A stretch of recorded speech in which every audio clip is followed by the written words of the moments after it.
Bueno, hola a todos. Aquí estamos, otro domingo más de historias que contar. Hoy tenemos una invitada de verdad de lujo. Estoy segura que van a disfrutar enormemente este live con Janet Gelman, porque tiene una historia fascinante. Además, maracucha, los venezolanos que están aquí y que son de Maracaibo, aquí me refiero exiliados aquí en Miami. Aquí, ya, mira, Janet, la práctica, ¿no? Como todo Ya, en la sí, vida. es que ya vi a dónde tenía que hacerlo. Disculpa, ok, comencemos de nuevo. Maravilloso, maravilloso. Aquí todo el mundo se ha vuelto a conectar porque, como dije, va a ser una historia fascinante, fascinante que contar el día de hoy. Además que la tenemos documentada, un libro que está muy bien realizado, con una historia de verdad fascinante, un back to the past que hiciste, un viaje al pasado, Sí, con tu historia de tus padres, de papá y mamá.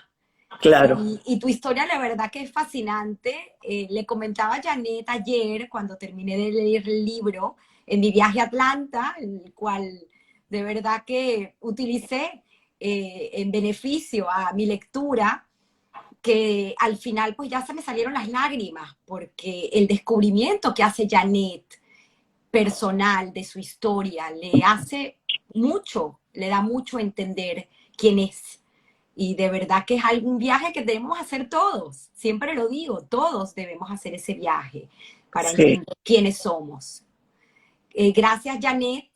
Aquí te dejo con tu audiencia, que están ansiosos pues de escucharte y de a lo mejor entender por qué Janet decide en 2018 escribir este libro, Bueno, buenos días a todos. publicarlo. Muchas gracias, Tamara, por tenerme en este live cast. Estoy muy contenta de estar contigo y con todos, así que buenos días. Eh, Espero que les sea de interés lo que vamos a discutir, porque es muy importante. Tamara, quería saber por qué decido ya tan tarde en mi vida Exacto. escribir el libro.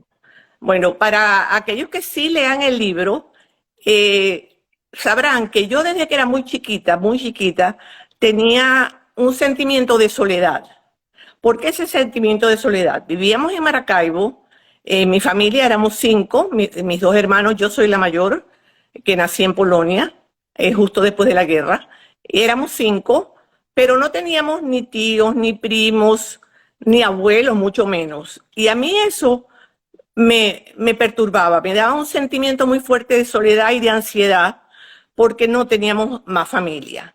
Eso fue cuando yo era muy chiquita, hasta el día que tenía cierta edad, comenzó cuando era muy niña y hasta que tenía cierta edad, entendí por qué nosotros no teníamos a nadie más. Y era porque todos nuestros familiares habían fallecido durante la Segunda Guerra Mundial asesinados por los nazis. Y de ambos lados, tanto de mi padre como de mi madre, solo quedaron ellos de la familia inmediata. Sí había algunos primos lejanos, pero algunos primos, pero no familia cercana. Ese sentimiento de soledad estuvo muy arraigado en mí por muchos años. A medida que fui creciendo, se fue como, fue disminuyendo en intensidad. Siempre estaba allí. Yo no podía leer algo sobre el Holocausto sin ponerme a llorar. Si veía películas, también lloraba. Y no sabía por qué, no sabía qué pasaba. Porque era, bueno, sí, era por la soledad, pero me afectaba. Claro, a medida que fui creciendo, otras actividades, fui yendo al colegio, me fui a la universidad, inclusive me casé, viajamos mucho, hicimos posgrado. Este sentimiento de soledad se quedó un poco en el fondo de mi ser. Yo lo llamé una nube gris. Y es que era una nube gris y se quedó allí. Pero a medida que la vida me fue trayendo cosas buenas y fuimos disfrutando de muchas cosas, ese sentimiento se quedó en el fondo de mi ser allí escondido. Después, en el año 2000, sucedió algo muy importante. Mi papá ya no vivía para ese entonces, mi mamá decidió que iba a participar en un viaje que estaban organizando desde Israel algunos sobrevivientes de su ciudad. Cuando ella dijo eso, mis dos hermanos, Leo y Rosa, y yo, decidimos que la íbamos a acompañar. Y así lo hicimos. Fue un viaje maravilloso en el sentido informativo y muy importante en nuestras vidas. Éramos 13 sobrevivientes con los familiares o los amigos que cada persona quiso llevar. A raíz de ese viaje, desde el primer día, cuando yo pisé Polonia, desde ese primer día yo sentí como con fuerza otra vez ese sentimiento de soledad que había nacido en mí cuando era muy pequeña. Lo volví a sentir. Y desde ese primer día, cuando yo llegué primero que el grupo, y mi hermana también llegó primero, estábamos las dos allí en el centro de Varsovia, y yo miraba a mi alrededor, y yo no veía ningún símbolo judío, ninguna señal de judaísmo, ninguna persona judía, y me entró como un sentimiento muy fuerte de ansiedad. Y dije, yo tengo que averiguar qué fue lo que pasó con mi familia. ¿Por qué yo me siento tan sola? ¿Por qué este sentimiento? Y tengo que averiguar de dónde vengo, de dónde viene mi familia, de dónde vengo, para saber todo esto. En ese momento, claro, después les voy a hacer una aclaratoria. Entonces hicimos el viaje. Después estuvimos como 10 días en Polonia, visitamos 3 campos de exterminio y aparte de eso estuvimos en Varsovia, en Cracovia y sobre todo en Vlodava. Lo más importante del viaje fue visitar Vlodava porque mis padres eran de Vlodava. Esa era su ciudad, su shtetl, ubicado en la frontera entre Bielorrusia, Ucrania y Polonia. En ese puntico donde se unen los 3 países, allí está Vlodava, sobre un río muy conocido, que es el río Bug, que inclusive sigue hasta Rumania, mencionado en otros libros. Entonces, hicimos ese viaje con mi mamá y cuando terminó el viaje, ya cada uno volvió a su lugar y sucedió algo terrible.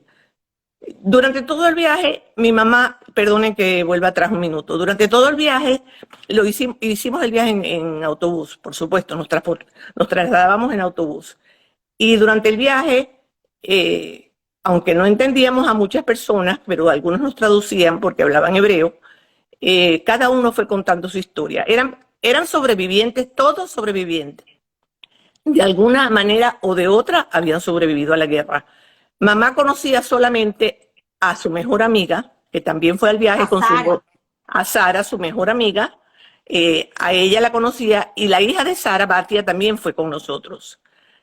Y conoció, mira qué casualidad, a una señora que se llamaba Nina Rubalka, que desde el principio del viaje se le acercó y le comentó que ella la recordaba, que ellas habían sido vecinas, que los negocios de sus padres, de mi abuelo y de su padre, estaban en la plaza central del mercado, uno junto a otro. Mamá no la recordaba. Y cuando comenzaron a hablar, nos dimos cuenta, mamá no la conocía porque mamá venía de una familia muy religiosa, hasídica, y y Nina venía de una familia no religiosa. Entonces, seguramente no tuvieron contacto. Pero el resto de las personas no las conocíamos. Durante ese viaje, mamá nos contó muchísimo, muchísimo de su historia.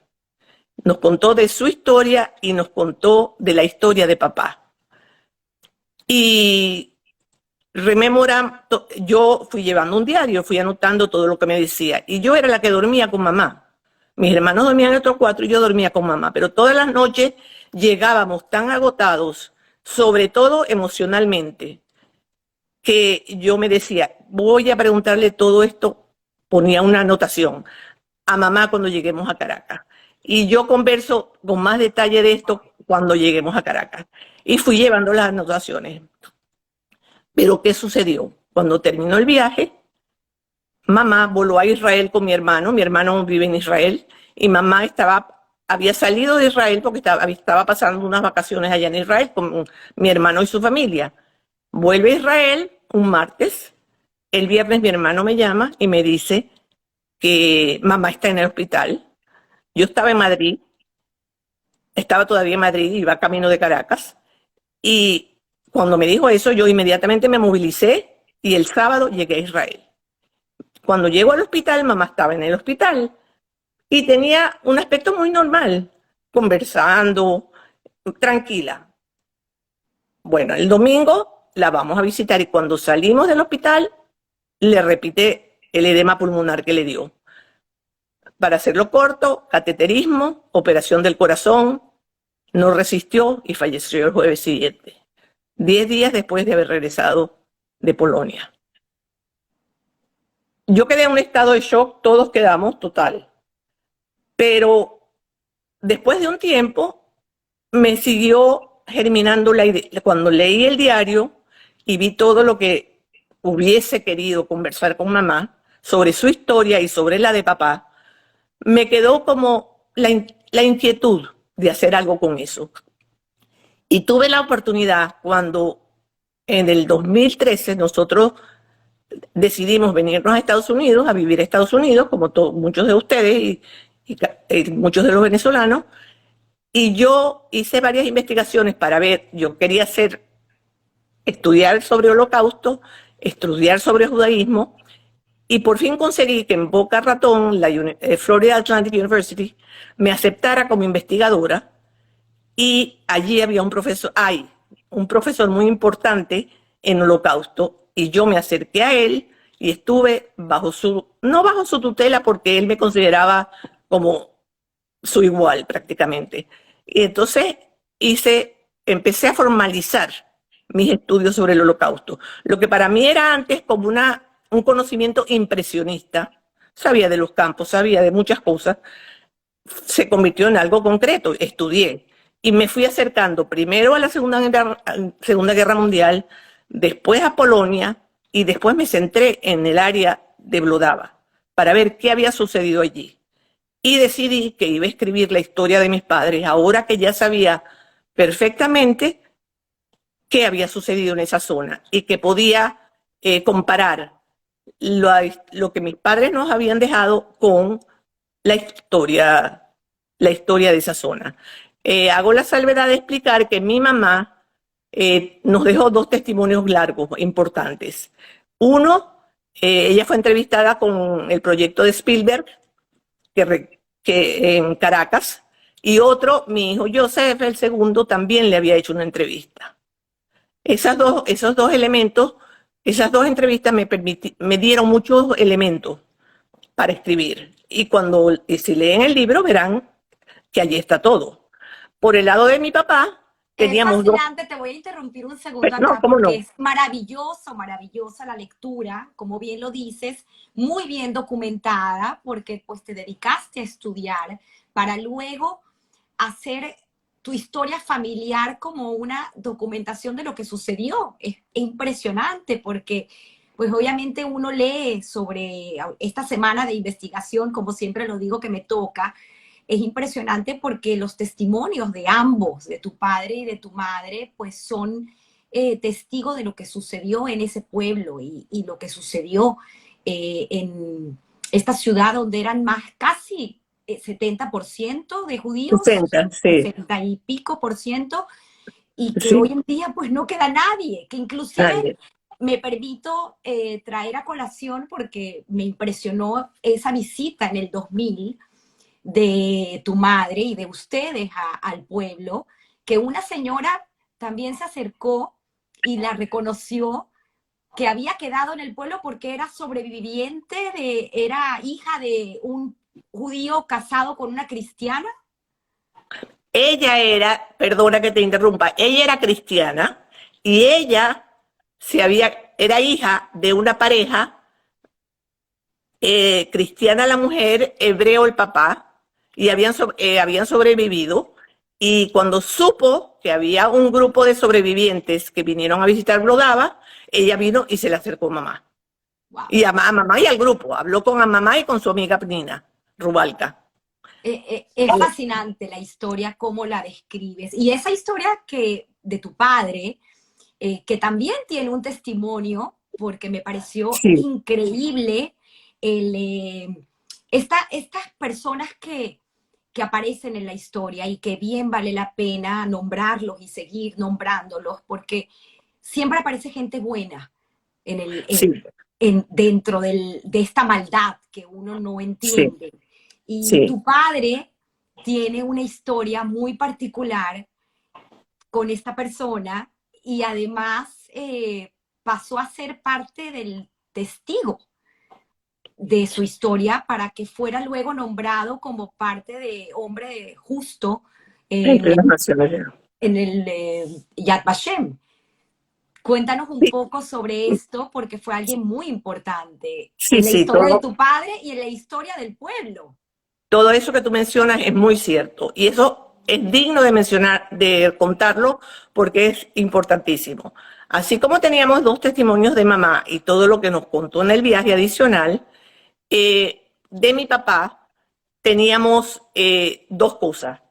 Una, él escribió un artículo muy largo en un libro que han publicado muchísimas comunidades judías que se llama los Yizkor Books, los libros de memoria, y el de Vlodava se llama el libro de la memoria, el libro del recuerdo de Vlodava de Sobibor, que era el campo de concentración que quedaba allí, y de los alrededores. Papá escribió en ese libro un artículo larguísimo, en 1975. Se ¿En publicó el Yiddish? libro en Yiddish, pero nosotros no tenemos la traducción. Por un lado. Por otro lado, en el año 1961, eh, algunos judíos de Israel empezaron a tratar de buscar, empezaron a contactar al gobierno alemán para que, y a Yad Vashem, primero a Yad Vashem, y a través de Yad Vashem al gobierno alemán, para que ubicaran al jefe de la Gestapo y a todos los miembros de la Gestapo de su ciudad Ludava. Por una vez, estas gestiones dieron un resultado prácticamente inmediato, porque en 1961 iniciaron las gestiones y los eventos se desarrollaron de una manera que en 1964, 3 años después solamente, se realizó el juicio contra el jefe de la Gestapo en Blodava y su ayudante. No quiero entrar en eso ahora, pero porque es otro capítulo, digamos, un capítulo muy específico. Pero a papá, El juicio fue en Hanover, ¿correcto? el juicio fue, perdón, en Hannover, Alemania. Papá y muchas otras personas recolectaron más de 100 testimonios en todas partes del mundo. Los testimonios los recolectaban en las ciudades donde vivía cada uno de los testigos. Entonces a papá le tomaron testimonio en Caracas. Y allí tenemos otro artículo importante con material que papá dio a todas las preguntas que le hicieron en la embajada, fueron muchas, y con mucho detalle él fue describiendo todo lo que la embajada le pidió para el juicio. Ahora, ¿cómo funcionó esto? En 1964 llegan algunas personas, me imagino que ellos seleccionaron a quienes invitaron a dar testimonio. Papá estaba entre ellos y Sara, la amiga de mamá, también.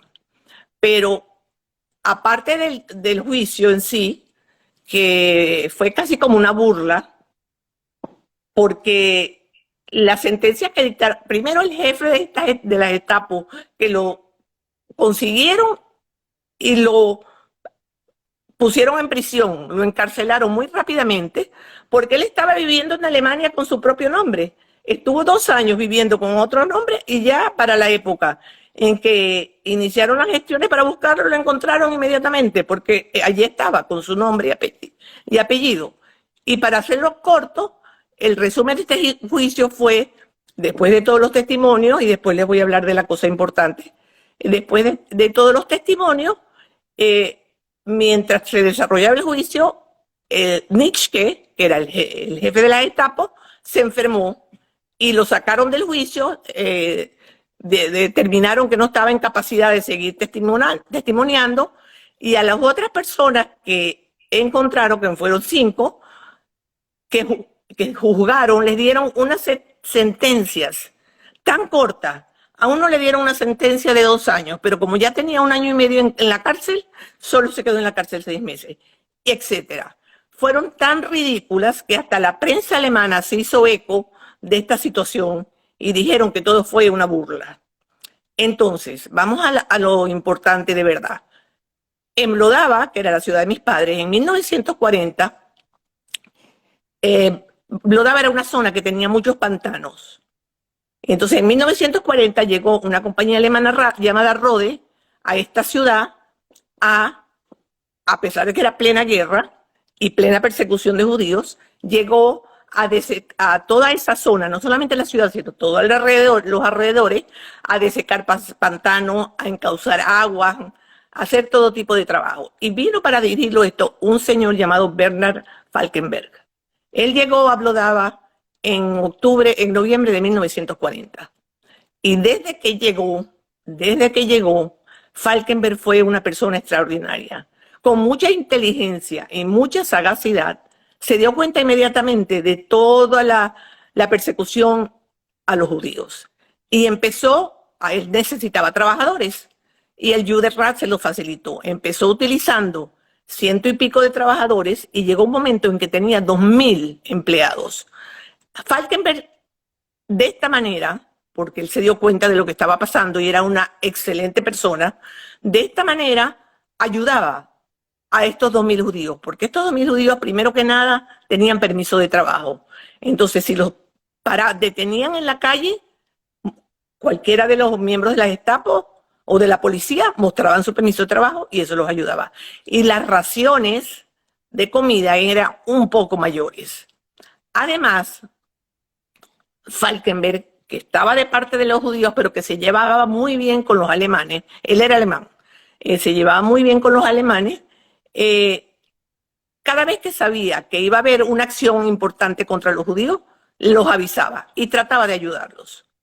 Papá se hizo muy amigo de Falkenberg, porque esto tengo que retroceder. Si quieres, podemos ir un poco más atrás para entender eso. Bueno, voy más atrás. Papá era mucho mayor que mamá, era otra generación. Papá nació en 1904. Nació en 1904. Entonces, él, cuando en el año 1920, nació en 1904, no voy a dar detalles de eso, pero su familia siempre estuvo en madera. Eran madereros desde antes, generaciones antes. Y su papá había comprado un aserradero del otro lado del río Bug y papá lo estaba ayudando. Pero además, no solamente su papá, sus tíos tenían en Varsovia también una cantidad de negocios relacionados con madera, fábrica de contrachapada, fabricación de sillas y de mesas, etc. Entonces papá se mudó a una ciudad que se llama Gdynia, que queda en el norte de Polonia, sobre el mar Báltico, son dos ciudades gemelas que están allí. Una se llama Gdansk y la otra Gdynia. Gdansk era una ciudad alemana, entre comillas, porque bajo el Tratado de las Naciones era una ciudad libre. Y al lado, Polonia creó Gdansk para contrarrestar todo el comercio que se hacía a través creó Gdynia para contrarrestar todo el comercio que se hacía solamente a través de Gdansk y que Polonia también quería tener a través de Gdynia. Entonces papá se mudó allí, compró un aserradero, hizo unas empresas que tenían que ver con madera, fábrica de contrachapadas, etc. Allí lo agarra el principio de la guerra, que fue el 1 de septiembre de 1939, Alemania invade Polonia. Y a mediados de mes, ya los alemanes, que estaban al ladito, llegan a Gdansk y a papá le quitan el aserradero. Pero el aserradero se la dan a unos señores y dejan de encargado a un tipo llamado Lemanich, que era amigo de papá y que trabajaba con papá.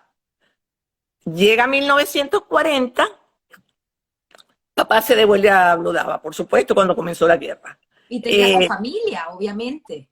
Tenía toda su familia allí y bueno, hay que explicar lo que hizo todo ese tiempo, pero no importa, vamos a lo que estamos buscando, el objetivo de lo que estamos buscando. Lemanich llega a Vlodava en 1940 porque en Vlodava también había aserraderos. Entonces, él que era un Volksche Deutsch, es decir, un alemán que había vivido en Polonia, pero que ahora tenía todos los derechos alemanes, lo trajeron para que regentara ese aserradero. Ok, entonces este señor era muy amigo de Falkenberg. Y papá como papá era experto en madera, fue a trabajar en la aserradero ya en 1942. Y nos pensamos que fue a través de Le Manage que él se hizo muy amigo de Falkenberg. Tan amigo que Falkenberg fue el que le consiguió dos, dos certificados de identidad, una carta de trabajo y una cédula falsas en 1942. Con el nombre Entonces, de... con el nombre de Henrik Gaida. Entonces, papá tenía esos dos documentos totalmente auténticos y tenía mucha relación con Falkenberg. Ya, bueno, pasó el tiempo y todos los contactos que tuvieron, la cosa es que Falkenberg no solamente le consiguió estos dos documentos, sino que en la última axia, que esto sí habría que explicarlo más tardecito, lo albergó en su casa, lo escondió en su casa, hasta que papá se pudo escapar. Estas axias, para que el público pues, que nos está escuchando entienda, son estas redadas, ¿no? Que Sí. se hicieron en el pueblo, que hubo estas redadas donde ya la última prácticamente aniquilaron a todo el mundo. Exactamente. En un pueblo como Vlodava, y bueno, no se me va a olvidar volver a Falkenberg, en un pueblo como Vlodava, Vlodava quedaba al lado de un campo de concentración llamado Sobibor, que todos ustedes conocen, que queda como a 10 kilómetros de Vlodava. Nada. Entonces, al lado. Nada. Vlodava la convirtieron como un centro de acopio, de recoger judíos. Los alemanes trataban de reunir a los judíos en algún lugar en un solo lugar, para poder posteriormente, bien sea exterminarlos a todos juntos, o mandarlos a los campos primero de concentración, o mandarlos a campos de exterminio, pero los querían fuera. No podían estar recogiendo en cada pueblito que había muchos judíos, entonces los obligaron a ir a ciertos lugares, y Vlodava fue uno de estos lugares. Entonces, por un lado estaban los judíos de Vlodava, por otro estaban los judíos de los alrededores, e inclusive por Vlodava pasaron judíos austríacos, que después llegaron a Sobibor, los mandaron a Sobibor, judíos de Holanda, que también llegaron a Sobibor, y creo que hasta uno que otro francés, no mucho. Te interrumpo nuevamente porque una de las cosas que me impresionó en la lectura, como bien digo, muy detallada que realizas en este libro, es el hecho de que estos judíos austríacos, muchos ni sabían que eran judíos. Sí, eso lo dice mi mamá. Mamá dice, cuando llegaron los austríacos, era impresionante. Venían con sus maletas, elegantemente vestidos, y muchos de ellos no sabían ni siquiera que eran judíos. Papá cuenta que, bueno, cuando llegaron 1.000 judíos. No lo dijo un poco Tamara, pero lo repito yo ahora. Vlodava era un pueblo que tenía un shtetl.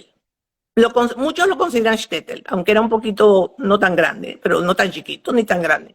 Tenía 9.000 y pico de habitantes, el 65% judíos, o sea que había 5.600 judíos. A este pueblo de 10.000 habitantes empieza a llegar gente. Polacos también al principio de la guerra, judíos de los pueblitos, judíos de ciudades más grandecitas y extranjeros para camino de Sobibor, porque Sobibor fue construido en 1942. Ya en mayo de 1942, Sobibor estaba funcionando. Entonces... Y para que la gente entienda que ahí habían cámaras de gas. Sí, en Sobibor había cámaras de gas. Sobibor era un campo de exterminio. Sí. Ahí murieron, ahora se revisaron las cifras, alrededor de 200.000 personas gaseadas en Sobibor. Y entre ellos, muchos niños. Entre ellos, muchos niños. Entonces, esta gente que llegaba ahí, el pueblo estaba saturado. La gente en la calle. Cuando llegaron los austríacos, algunos los albergaron en sus casas pero claro, de 1000 personas a un pueblo. Además, a los judíos los habían concentrado todos en una zona, no en un gueto, hasta después no lo llamaron gueto, sino era lo que llamaban, entre comillas, una zona judía. Los sobrevivientes se refieren a esta parte como una zona judía. La casa de mi mamá quedó dentro de esa zona judía, la de mi papá también. Entonces, allí ellos recibían gente, lo que podían, claro. Entonces, de los 1000 austríacos que llegaron, no los pudieron recibir a todos. Algunos los alojaron y a otros los tuvieron que quedarse en la calle. Los testimonios de cómo estaba la gente, no había comida, se enfermaban de tifus, estaban tirados en la... Deplorable, una situación deplorable. Eso lo cuenta mamá. Vamos a ir atrás y adelante, pero no quiero que se me olvide preguntarte, porque también es algo que tu mamá describe de una manera muy particular, el hecho de que ella tendría 15 años más o menos cuando estalla la guerra y da clases, le da clases a... Sí, sí. Sí, mamá cuando estalla la guerra tiene 15 años. Por supuesto, ella está en su familia, en su casa con su papá, sus hermanos, ellos eran 5 y uno falleció de tuberculosis, y su papá, del primer matrimonio, del matrimonio de su mamá, mi abuela materna, falleció cuando mamá tenía 1 o 2 años, muy jovencita. Mi abuelo, por supuesto, con niños chiquitos, se volvió a casar y tuvo 2 niños más, que vivían todos juntos. Entonces, cuando empezó la guerra, mamá, el primer año, le daba clases a un niñito de una familia pudiente, judía, que venía a su casa y ella le daba clases de polaco, porque mamá había ido al colegio polaco. Aunque ella hablaba yiddish perfectamente, las mujeres en Vlodava iban en el día, en la mañana, al colegio público y en la tarde iban a un colegio judío. Entonces mamá el primer año le dio clase a ese niñito. El segundo año ya tuvo más niñitos que les estaba dando clases, y ya después de eso, afortunadamente, se consiguió un trabajo. Bueno, logró que la mandaran a trabajar como un tercer alemán que había en Vlodava, que se llamaba Antonievich, que se ocupaba de los bosques. ¿Por qué digo logró? Porque así ella pudo tener un permiso de trabajo y estar un poco más segura cuando había redadas, o cuando sencillamente caminaba por la calle y algún alemán la abordaba, algún policía o algún nazi, SS, la abordaba y podía mostrar su permiso de trabajo. Entonces ella empezó a trabajar con este señor Antonievich. Entonces, Para no sé si entender quiere que un vuelva un poco, minuto. vuelvo a interrumpir porque es fascinante el hecho de que ambas historias transcurrían en paralelo, porque en ese momento, pues obviamente papá y mamá, aunque eran familia, pero lejana, no andaban juntos, cada uno tenía su propia historia, hasta Sí, que se juntan. Pero es increíble porque también cada uno lo cuenta desde su visión y sus pérdidas, porque y en lo que ese le momento... sucedió. Sí, perdón que te interrumpí. Quería terminar un momentico con Falkenberg porque es un Claro, personaje no, tan volvamos a Falkenberg importante porque es que importante. merece ser mencionado. Bueno, entonces, de los 3 alemanes que estaban en Blodava, Falkenberg era el que ayudaba a los judíos. Los otros tenían buenas relaciones con los judíos, eran sus empleados, sus empleadores, pero no era como Falkenberg, que los alojaba, los escondía inclusive, les aumentaba sus raciones. Bueno, cuando al final, después de las 5 redadas, que ya lo daba, se llama que está Judenrein, Falkenberg todavía estaba allí, Que es pero llega el consejo, para traducirlo, el consejo judío, que el Judenreich, no, ¿correcto? Judenrein, perdón, es libre de judíos, Libre de ya no judíos, había judíos, perdón. El sin Judenreich judíos, es el sí. consejo. El consejo, exacto. Entonces Falkenberg todavía estaba allí, pero lo denunciaron y lo agarraron. Y para hacerles el cuento corto, Falkenberg llegó a Mauthausen y lo liberaron cuando los americanos liberaron el campo, él lo liberaron. Él era de ideas comunistas, volvió a Alemania, a lo que era Alemania Oriental, y no les voy a hacer el cuento corto. La cosa es que Falkenberg estuvo en el juicio, fue a declarar, y cuando, aparte del juicio, a él él había tenido problemas con las autoridades en Alemania Oriental, y entonces papá y otro alemán que había sido el jefe de Falkenberg en Vlodava, en la zona de Vlodava, hicieron una testificación de que Falkenberg lo había ayudado a papá, que le había suplido con papeles falsos, etcétera, para comprobar que él había sido antifascista y que era un colaborador. Entonces, en ese momento, los alemanes le restauraron una pensión que le habían quitado y ya empezó a vivir un poquito más cómodamente. Falleció muy poco después, pero Falkenberg, gracias a los testimonios de los sobrevivientes de Vlodava en 1969, fue nombrado justo entre las naciones y allá está su arbolito y su nombre escrito. Una persona merecedora de toda nuestra admiración porque fue capaz de darse cuenta y tuvo el valor de en esa situación proteger a tantos judíos. Por aquí está escribiendo Claudia Starosta, que también la tuvimos en Historias que Contar y tiene un libro similar y en similares situaciones, porque ella también mucho después pues decidió averiguar sobre la historia de su familia que no conocía. Argentina es otro rumbo, pero dice algo muy interesante porque dice que una de las formas de sobrevivir fue el haber tenido buenas amistades, conexiones. Y una de las cosas que dice el libro es que, repito, es una lectura que tienen que realizar muy bien documentada, es el hecho de haber tomado buenas decisiones.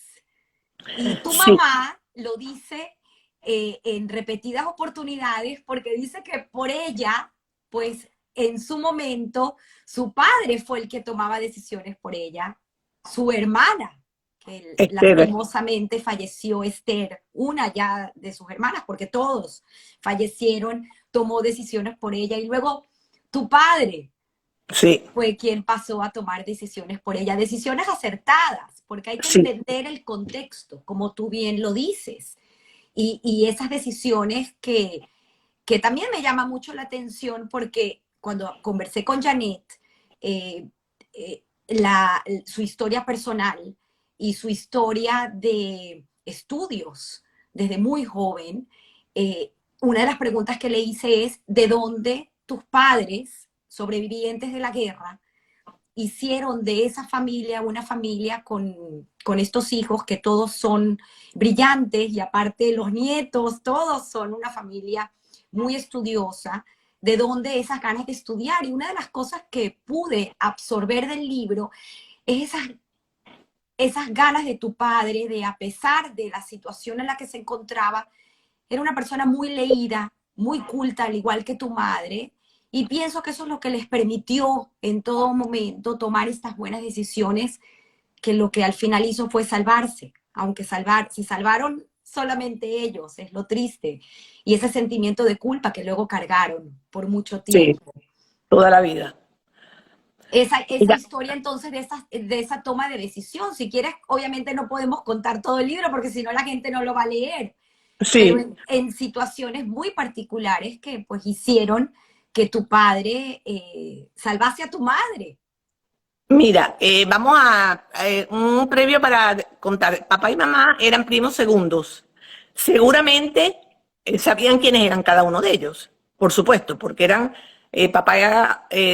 son primos segundos. El abuelo de la hermana de mi abuela paterna, ¿el apellido que los une? Beckerman, bueno, eran primos segundos. Entonces, ellos no eran de la misma generación. Papá nació en 1904, mamá nació en 1924.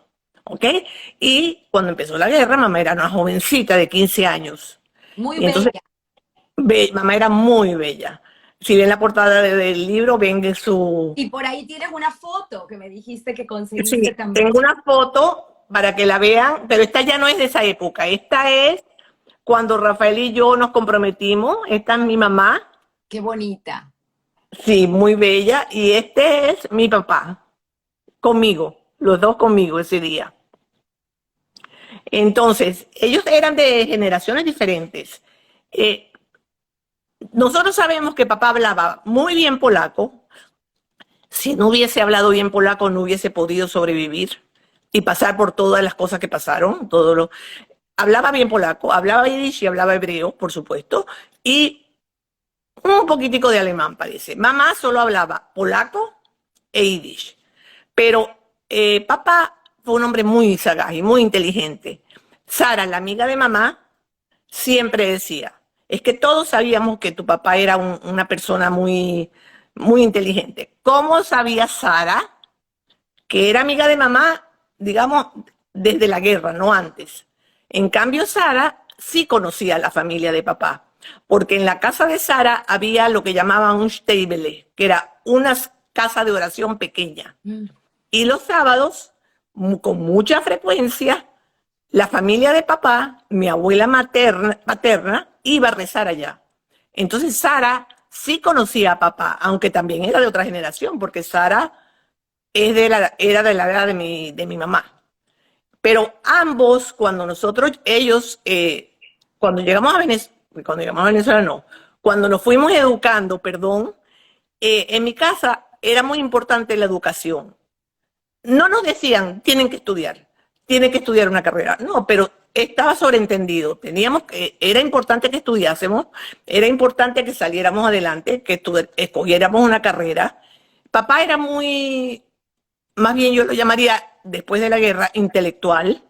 Leía muchísimo, leía libros, leía periódicos, leía las noticias y sobre todo las noticias de Israel, no se le escapaba nada. Y mamá igual. Que leyó de niña, por su educación sabemos que mamá leyó de niña libros, ella menciona Corazón y desde el desierto, y son libros que yo leí de Sienkiewicz uno, son libros que yo leí después. Entonces, mamá leía, cuando estuvo en Varsovia por un año, no vamos a contar la historia como dices tú, pero estuvo escondida 9 meses en un apartamento donde tenía la libertad de moverse, pero no salir del apartamento porque era de una señora que no tenía familia y ahí estaba alojada. Esta señora le traía libros de la biblioteca y ella estuvo 9 meses leyendo. Entonces mi casa estaba llena de libros. Mamá también leía mucho, también le daba mucha importancia a la educación y por eso nosotros los tres, mis 2 hermanos y yo, los tres nos graduamos. Bueno, yo estudié, hice posgrado, hice otro posgrado. Mi hermano es psiquiatra, mi hermana es psicólogo con PhD. Era una cosa natural de que teníamos que estudiar.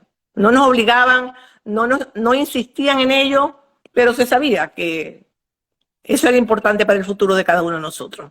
Y era un deber. Y Y es además un que deber. puedo inferir después de la lectura que fue lo que ayudó a tus padres a sobrevivir.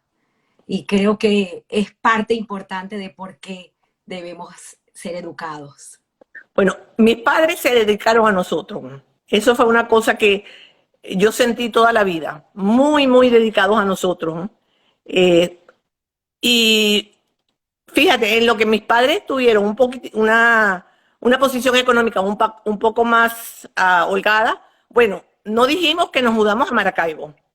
Y perdón, Antes de eso, no antes quiero de eso. llegar a Maracaibo porque quiero seguir rescatando estas pequeñas anécdotas del libro. Obviamente no quiero contarlo completo porque si no la gente no lo va a comprar y no lo va a leer. Es Seguramente. fascinante la lectura, repito, porque además nos llevas de la mano con mucha documentación y muy bien explicado porque nos pone en contexto de la época y pues todo lo que tuvieron que hacer para sobrevivir. Pero hay cosas que quiero que cuentes porque me llaman demasiado la atención. Y pues eso, ese hecho de Varsovia, ese año que estuvo, porque claro, pasaron casi del 39 al 46 5. que tú naces, Sí, están sobreviviendo, porque todavía con tu nacimiento siguen sobreviviendo. Es sí, impresionante. El sí. hecho de tu madre, cómo ya al final tu padre la adopta prácticamente y la rescata y empieza pues ese viaje juntos, entre comillas, y esa estadía en Varsovia, en ese apartamento, cuando luego sale al tren que tu padre le consigue que salga de Varsovia. Bueno, Y eso antes, eso se lo daba. de Blodava. Entonces, el hecho de que era tan blanca por haber estado tanto tiempo escondida. Sí, mira, mamá, después de la última redada, vamos a hacer rapidito ese cuentecito para llegar a lo del tren. Después de la última redada, mis padres salen cada uno por su lado, porque no estaban juntos, ¿ok? No acompañados por nadie de su familia, mi hermana con Sara y su hermana Esther, sí, y Sara con sus hermanas. Mi madre, su hermana Esther, que era un poquito mayor, y Sara con sus hermanas. Ellos salen, se esconden con los partisanos primero, después llegan a un lugar que se llama Adampol, que era muy cercano a Bolodava, y allí se vuelven a encontrar con los partisanos que le dicen a mamá que papá está escondido en casa de un campesino. Le preguntan, ¿tú eres familia de Gil Grunhaus, no? Sí. Bueno, ¿por qué no te vas a esconder con él? Porque aquí donde están ustedes, les dicen los partisanos, van a venir los alemanes. Ya en Blodava habían liquidado a todos los judíos. Y esto era a unos 30 o 40, 30 kilómetros de Blodava, no más lejos, 20 a 30. Y el partisano le dijeron, tienen que irse de aquí, tienen que irse. Por ahora los están dejando trabajar, pero los van a matar a todos. Entonces los partisanos contactan a papá y le dicen, mira, allá está Schendel, mamá, el nombre de mamá era Schendele, Hannah Schendele, y Esther Basha. Están allá. ¿Por qué no le dices al campesino que te está alojando que les permita a las dos venir acá? La respuesta fue, puede venir una sola. Wow. Y eso es uno de los momentos más duros, o el más duro, diría yo, de la vida de mamá. Porque su hermana Esther le dijo, tengo que Wow. respirar. Su hermana Esther le dijo, vete tú que yo me las voy a arreglar. Entonces mamá se fue con los partisanos a la casa del campesino y Esther se quedó en Adampol y la mataron posteriormente. Entonces, cuando mamá llega a la casa de los campesinos está papá. Pero papá le habían conseguido un permiso para viajar de Blodava a Varsovia. Un permiso muy corto de un mes. Y en ese mes papá se fue a Varsovia y mamá se quedó en la casa del campesino. Se quedó varios meses y papá la mandó a buscar en noviembre. Claro, mamá no salía, estaba escondida en el desván y ella era blanca y se pondría más, digo yo, más blanca todavía y se comía. No pasó hambre, esos meses no pasó hambre, comía igual que los campesinos. Pero vino a buscarla un amigo de papá, dentista, cristiano, que había estado casado con una polaca judía que la habían asesinado. Él la vino a buscar y mamá tenía mucho miedo, pero el campesino dijo, mira, ahorita los alemanes, estamos hablando de noviembre de 1943, después que ya los alemanes se habían retirado de Rusia y todo. Ahorita los alemanes están ocupados en otra cosa y no están controlando tanto. Váyanse, no va a ser muy arriesgado, tan arriesgado, porque se iban a ir en tren. Entonces, bueno, se van a la estación y llegan tarde. Ya el tren para Helm se había ido. Entonces el dentista le dice a mamá, tenemos que esperar hasta mañana en la mañana que viene el próximo tren. Aquí. Mamá se paralizó del terror. Se puso su abrigo, él le había llevado un abrigo que le había mandado papá. Papá se puso su abrigo y se puso en la cara un pañuelo y se lo amarró como si tuviera dolor de muela y se acostó en un banco. Dice que esa noche fue aterradora, que estaban los alemanes ahí corriendo, paseándose por la estación de tren, borrachos, bebiendo. Bueno, no pasó nada, llega la mañana, ella estaba sentada por un lado, el dentista por otro lado. Se montan en el tren y el dentista le dice, por favor, vamos a ir separados, pero si te atrapan, por favor, no me denuncies, no me delates.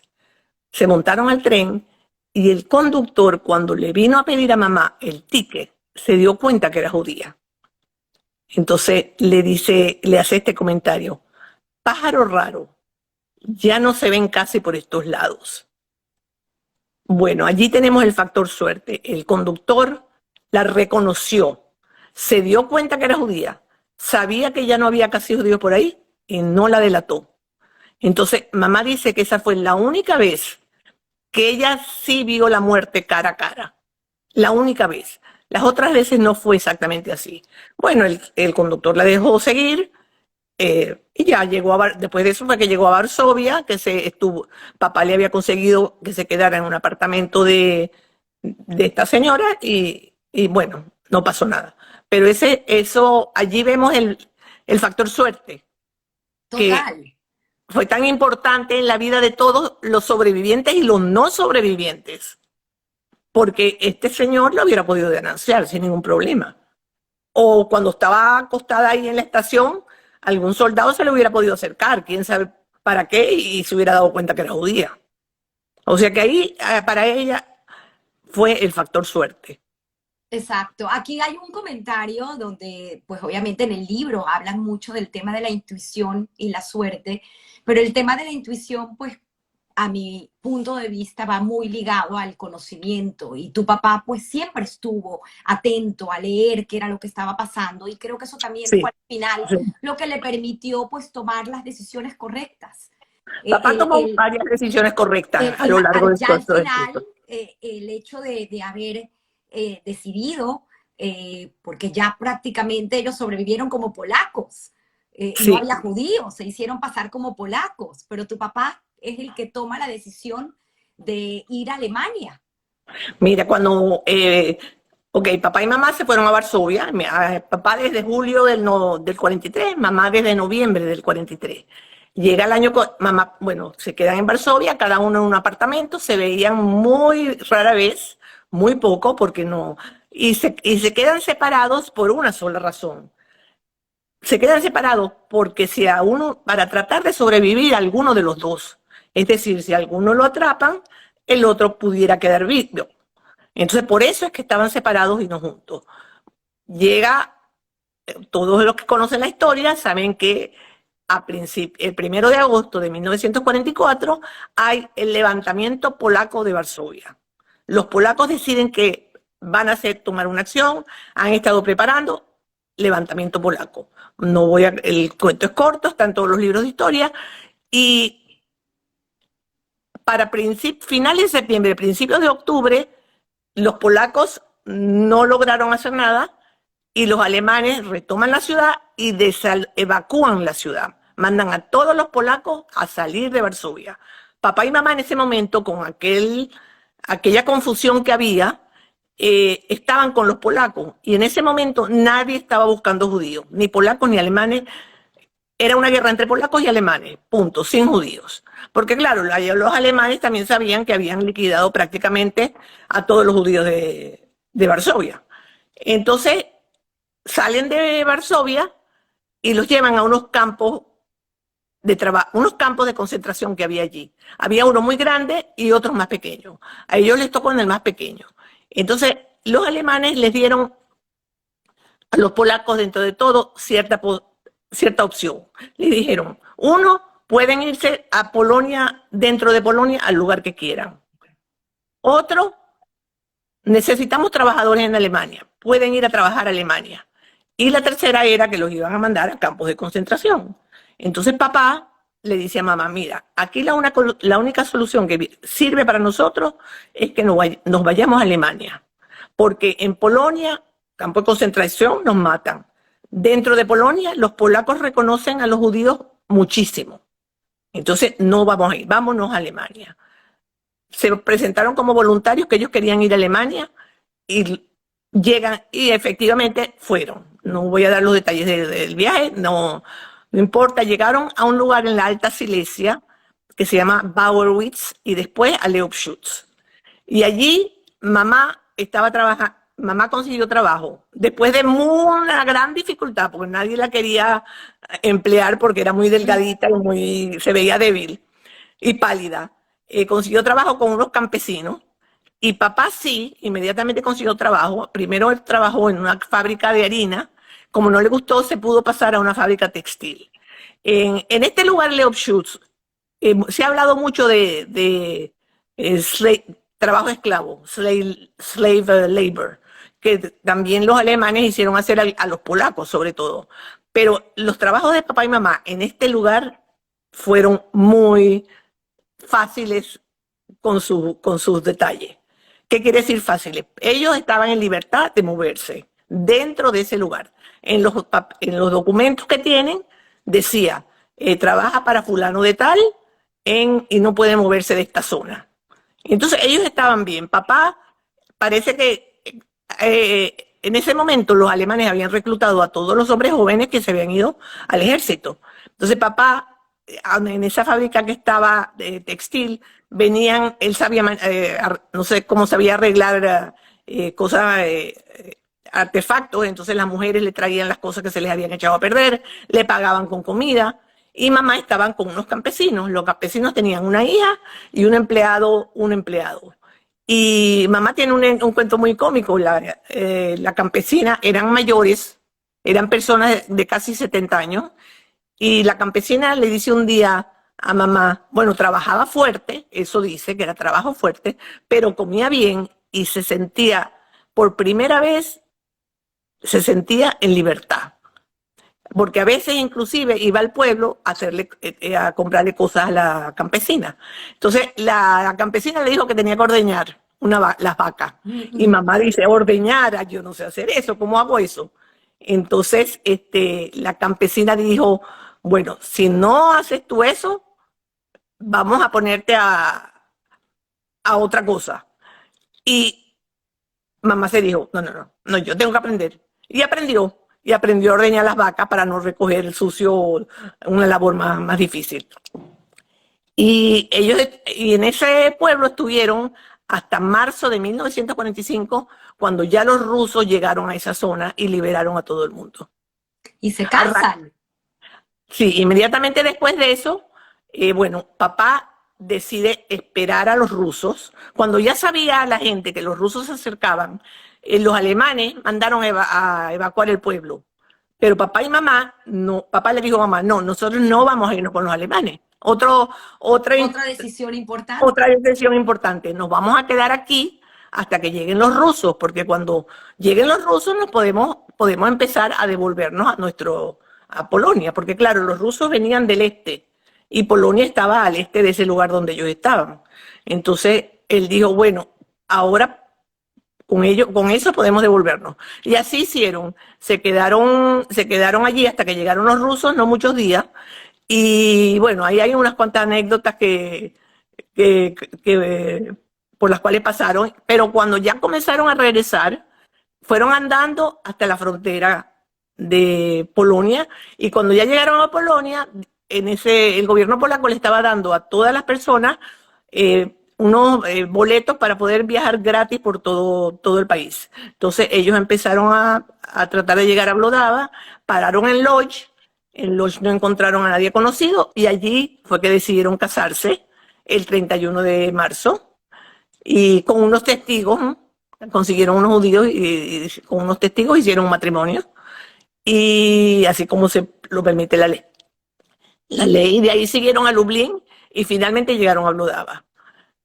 Bueno, en Vlodava, bueno, no sé, Tamara. Esa parte de Vlodava, lo que me llama la atención es, y te lo pregunté, y está en el libro escrito, cómo llegan, pues obviamente, a un pueblo donde ya no quedaban judíos, donde las casas habían sido prácticamente tomadas. Ellos pudieron de alguna forma recuperar algunas de las propiedades y luego venderlo por algo muy ínfimo, pero me llamó mucho la atención que sí entraron a la casa. Mira, la persona que estaba, la casa de mamá ni habla de ella, no hablo de ella. La casa de mamá era una casa alquilada, ya había dicho, y no trataron de llegar allí, creo, por lo menos no me lo dije, no lo dijeron, o por lo menos no lo supe yo. Pero papá y mamá sí fueron a la casa de papá, y la persona que estaba en la casa de papá era un conocido, y se portó bien.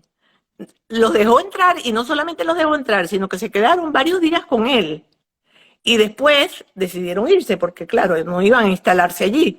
Y papá lo único que cogió de la casa fueron fotos. Y esas son las únicas fotos que nosotros tenemos de mis antepasados, las fotos que papá tomó en esa ocasión, porque de mamá no tenemos ni una foto. De papá sí tenemos fotos de sus padres, de sus hermanos y inclusive de un sobrino, porque él en ese momento fue que las cogió. Es increíble. Entonces, es increíble todas estas historias. Claro, el libro está lleno de historia. Como bien lo dijimos antes, estas redadas que se hicieron, estas 5 redadas, donde pues prácticamente acabaron con toda esa población judía y estos sobrevivientes. Muchos salieron a los bosques y estas historias de sobrevivencia fueron impresionantes. ¿Cómo llegan a Venezuela? Es una historia también fascinante. ¿Y cómo nace Janet en este pueblo donde finalmente se instalan y esa búsqueda de tu padre? Porque quiero ligarlo con el sionismo y Sí, irme también un poco para atrás porque es impresionante que 1927, por ahí, tu papá llegó a hacer alía a Israel 24, con una de esas 24, visas. Eh, 1924. Sí, 1924, es impresionante las historias, cómo se van juntando, pero otra de las cosas que me llamó también muchísimo la atención es el hecho de las personas correctas que fueron. Y tu padre menciona en algún momento, no sé si fue que me lo contaste o lo leí, que él dice que él no quería, en ese momento cuando él decide pues a dónde vamos a ir, una de las opciones era ir a Israel. Eh, sí, no era sí, todavía, no era el era 48, estábamos, Palestina. era Palestina, y él decía que él no quería ser un ilegal. Sí, exactamente. Ellos cuando ellos salen, perdón, están en Blodava, tú quieres que empiece por mi nacimiento. Cómo Bueno, naces y cómo eso al es antes final, de ser porque al ilegal. final fue todavía un año largo Sí, contigo recién nacida para llegar a Venezuela y a Maracaibo. sí, mira, yo nací, bueno, mis padres salen de esta fecha es importante. Mis padres termina la guerra en mayo de 1945. Mis padres se quedan, vamos, no vamos a entrar en detalle, porque como dices tú, está en el libro.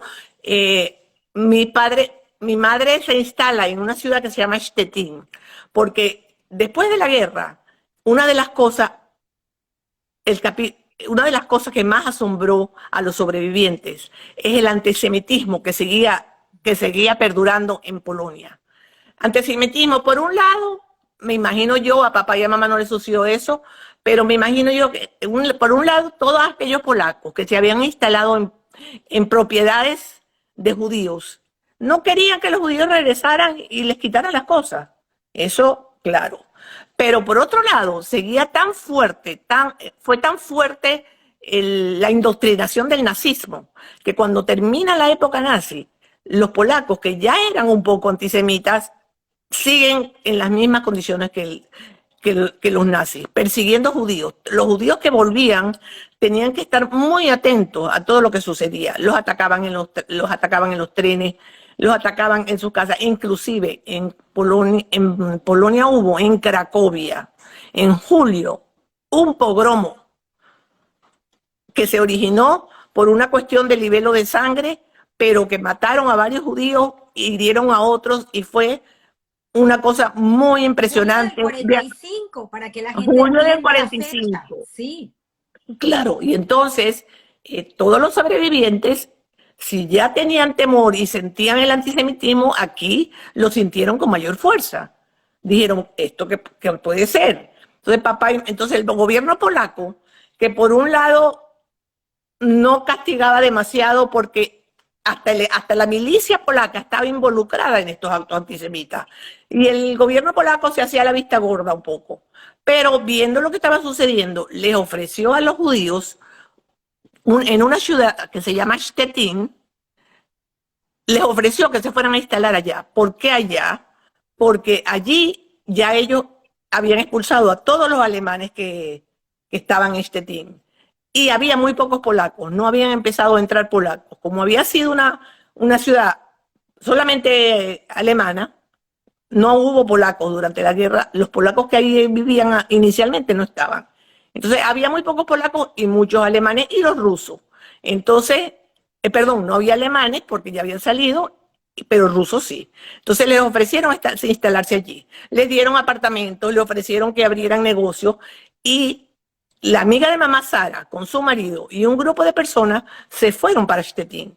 Y mamá decidió que ella quería ir con ellos y se fueron papá y mamá también. Papá iba y venía. Bueno, ella Se, hizo una promesa con Sara importante, que sí, si bueno, ambas sobrevivían la guerra, iban a ser como exacto, hermanas y cumplieron.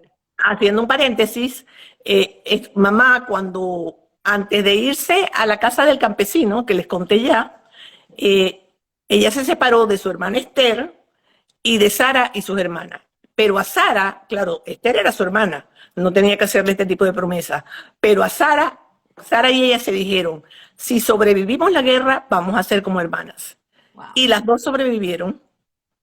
Sara, la única entre sus hermanas y su mamá, y mamá solo, porque Esther falleció, mamá sola. Y fueron como hermanas a lo largo de sus vidas. Hasta el día de ¿Sara aún hoy, vive?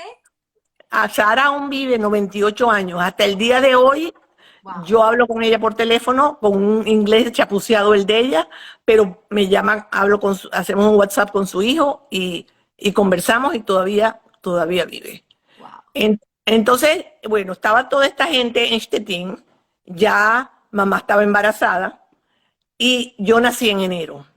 Cuando ya papá había visto la situación, ya por supuesto los comunistas estaban en Polonia y papá le dijo, mamá, aquí no tenemos a nadie, no tenemos familia, no tenemos propiedades porque o nos las quitaron o las vendimos, nos tenemos que ir. Entonces, tuvieron tres opciones. Una opción fue venir a Estados Unidos porque papá tenía un buen amigo en Estados Unidos. Y esta opción, miren, ahí estoy, lo que les voy a contar está allí. Y, no, eso sí, fue después de salir. Entonces, una opción fue Estados Unidos y papá no quería. La otra opción fue Palestina. Pero papá, por un lado mamá le tenía miedo a la situación de la guerra, pongamos, y papá dijo que si iban a Palestina tenían que ser ilegales y que él ya no quería ser ilegal. Increíble. Y la tercera opción, una muy buena opción, se presentó con Leon Schneiderman. Resulta que Leon Schneiderman era del mismo pueblo de papá, de Vlodava, y había emigrado a Venezuela en los años 30. Y Leon Schneiderman tenía cierta relación con papá. Y después de la guerra, yo creo que todos sabemos que las instituciones judías publicaban registros de sobrevivientes. Y Leon Schneiderman debió haber visto en algún registro que papá y mamá habían sobrevivido. Entonces, muy gentilmente contactó a papá y le dijo, vente a Venezuela, aquí la situación es buena, aquí se vive bien. Y papá, que hace un comentario muy cómico diciendo, Venezuela, yo nunca había oído hablar de Venezuela, ¿dónde queda eso?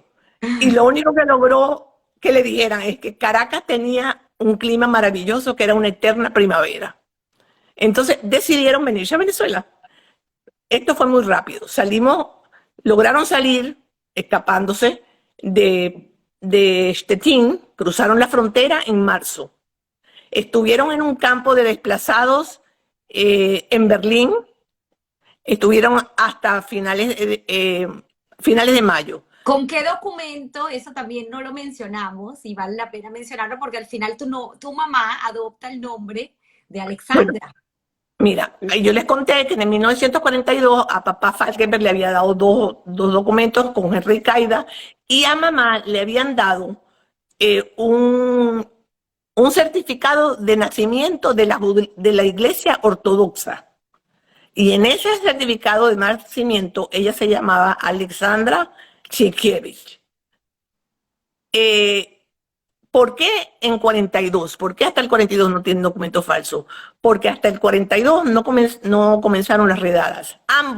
Es muy curioso que ambos consiguieron estos documentos justo después de las dos primeras redadas de Vlodava, que fueron en mayo y en agosto. Justo después de eso ellos consiguen estos documentos. ¿Por qué?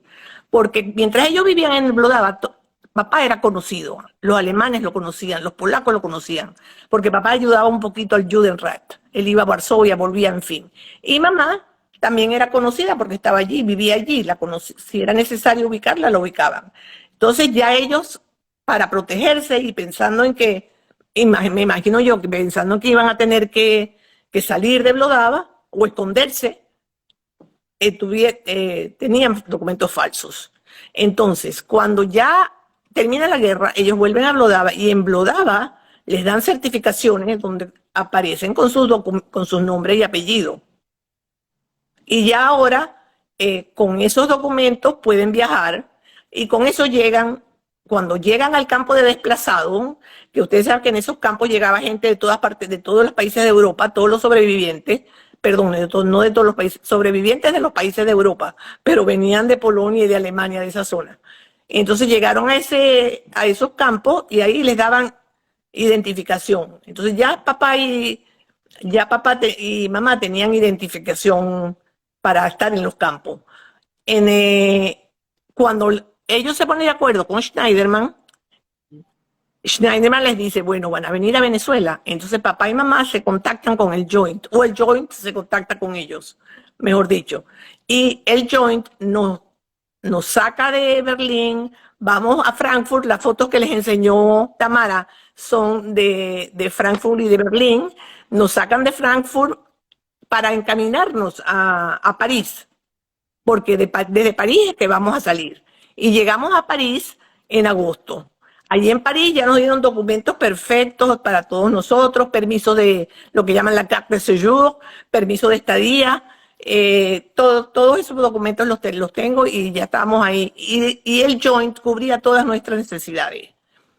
Estando en París, teníamos un apartamento, nos ubicaron todavía me acuerdo, 11 Rue de la Roquette, que lo fui a buscar en uno de mis viajes a París. Y mi desilusión fue que tumbaron el edificio e hicieron uno nuevo súper moderno. Wow. Así que ahí no fue que estuve yo. Y entonces, ya veremos cómo tu historia personal va muy ligada a París. Porque a esa estadía en París, es increíble. Sí. Y tu nombre, Janet, porque no bueno, sé, era Janet escrito distinto. Era Janet escrito distinto. Ya cuando llegamos a París, me lo pusieron como en francés. Con doble N y doble T. J-E-A-N-E-T-E. Sí, eso fue en París, que me pusieron Janet. Me cambiaron al Janet que tengo actualmente. Entonces ya estamos en París, ya estamos preparando viaje. Bueno, nosotros no, el Joint. Y a mediados de noviembre salimos de Le Havre y llegamos a La Guaira el 26 de noviembre de 1946, o sea que eso fue todo muy rápido. Hubo gente que que permanecieron en los campos de desplazados mucho tiempo, pero para nosotros fue muy fácil y muchísimo más fácil, y fue gracias a Leo Schneiderman. Ellos nos recibieron en Caracas muy gentilmente, nos quedamos un poquito en su casa, unas 2 semanas, después nos alquilaron un apartamento, seguro que fueron ellos, porque papá siempre dice que llegó a Venezuela con una cámara Leica y conmigo. O sea que dinero no tenía. Wow. Inclusive, él cuenta que el señor Schneiderman les había mandado unos boletos de primera clase para el barco y que como no tenían ni un centavo, papá los cambió por boletos más económicos para que le quedara algún dinerito. Y viajamos. Lo que también leí y me sorprendió, vale la pena acotar, el tema de que para ese momento la cuota de judíos para Venezuela estaba limitada. Sí. Y ustedes entraron como cristianos. Nosotros entramos como cristianos, porque si no, no se podía, pero me imagino que como todo en Venezuela se podía arreglar y bueno, y entramos sin problema. Estuvimos ahí, como te dije, un poquito en Caracas, pero inmediatamente, en el mes de diciembre, llegó a Caracas el señor, no sé si nombrarlo, un señor de Maracaibo, Lázaro Levine, que una gran persona que tenía una mueblería muy grande y que tenía un aserradero que no le funcionaba bien. Increíble. Papá, claro, al llegar, la gente de la comunidad de Caracas recibía a todo el mundo con mucho cariño, me imagino que se ayudaban, se visitaban, se conocían, se contaban las historias, y hubo alguien que le dijo a Lázaro Levine que acababa de llegar un señor de Polonia que sabía de todo sobre madera. Lázaro se reunió con papá, conversaron e inmediatamente le dijo, vente a hacer una prueba a Maracaibo. Mamá y yo nos quedamos en Caracas y papá se fue a hacer una prueba. La prueba fue exitosa y ya el papá firmó contrato con el señor Levine y ya en marzo llegamos mamá y yo. Y allí estuvimos hasta 1996. Una historia increíble porque obviamente hablábamos del clima. Y el clima fue algo que sí llegó a afectar a tu madre. Mamá creía que moría. Mamá creía que moría en ese calor. Imagínense, de Polonia con aquellos inviernos Hasta que llegó gélidos el aire acondicionado. a Maracaibo hasta que llegó en la década de los 50, nada, al principio, yo creo que fue como a mediadito, el aire acondicionado y eso ya, el calor dejó de ser un factor tan importante, que Una de seguía las sigue cosas estando. que te pregunté, porque repito, me llamó mucho la atención la educación que recibieron ustedes tres, Janet, que nació, como bien ya lo dijo, en Polonia, pero luego vinieron Leo y mucho después Rosa, que están aquí conectados, escuchándote, y porque es la historia les pertenece a los tres. Claro, es de ellos, es su historia también. Y Besos a ellos. el hecho de pienso que fueron personas pues de avant-garde. Fuiste a estudiar a un internado. eh, Sí, mira, yo salí de Venezuela varias veces para estudiar. Cuando estaba en primer año, fíjate, vale la una pena hija de, mencionar la número uno del colegio. perdón, La número uno del colegio. bueno, eso fue cuando me gradué, pero no importa. Cuando estaba en primer año, la hija del señor Levine, que te mencioné, la mayor, estudiaba en Estados Unidos. Entonces papá me dice a mí, era una niña, te estoy hablando del año 58, yo tenía 12 años. ¿Tú quieres irte a Estados Unidos? No fue que me votaron así nomás. ¿Tú quieres irte a Estados Unidos a aprender inglés? Yo digo, bueno, y me fui. Me vine a un internado que queda en Troy, New York, de muy buen nivel académico, y estuve solamente año y medio, porque después de año y medio no me gustó el ambiente, ¿no? De las muchachas que estaban internas allí y tal, no importa mucho, y me devolví a Venezuela y me gradué en Venezuela. Y después hice college en Wellesley College en Boston, en las afueras de Boston, 4 años. Y Ahí ya, ya, ahí ya estabas de novia allá con estaba de novia con Rafael. Rafael. Mira, a Rafael, mira, no sé, me gustaría hacer un detallito, no sé si vamos a volver a Claro eso que sí, después o por no. favor, tenemos tiempo. Mis padres, cuando llegaron a Maracaibo, una de las bendiciones que hubo allí fue la comunidad. Mis padres los sobrevivientes, cada uno reaccionaba de otra manera, pero mis padres reaccionaron queriendo estar entre los suyos, que era la comunidad judía. Y ellos, desde el principio, aunque tuvieron otras relaciones, pero la vida se estaba centrada en torno a lo que era la comunidad. Que en esa época la comunidad era una comunidad no era tan chiquita, fue creciendo, pero era muy básica. El centro de reuniones era una casa vieja, pero allá íbamos todas las semanas a la casa vieja, los muchachitos a jugar, a ver películas, los mayores a jugar cartas. Si era la Rosh Hashanah, allí era la ceremonia. Bueno, después se construyó un club nuevo, se hizo el colegio, pero la comunidad fue una comunidad muy acogedora, y mis padres se sintieron muy a gusto con todas las actividades comunitarias de Maracaibo a lo largo de los años, casi hasta el final, cuando ya la comunidad empezó a mermar, a ser mucho más pequeña, pero fue una comunidad muy dinámica y muy generosa. Y parte de la formación del colegio, ¿no? El colegio Bilú, que fue el Sí, colegio judaico. claro.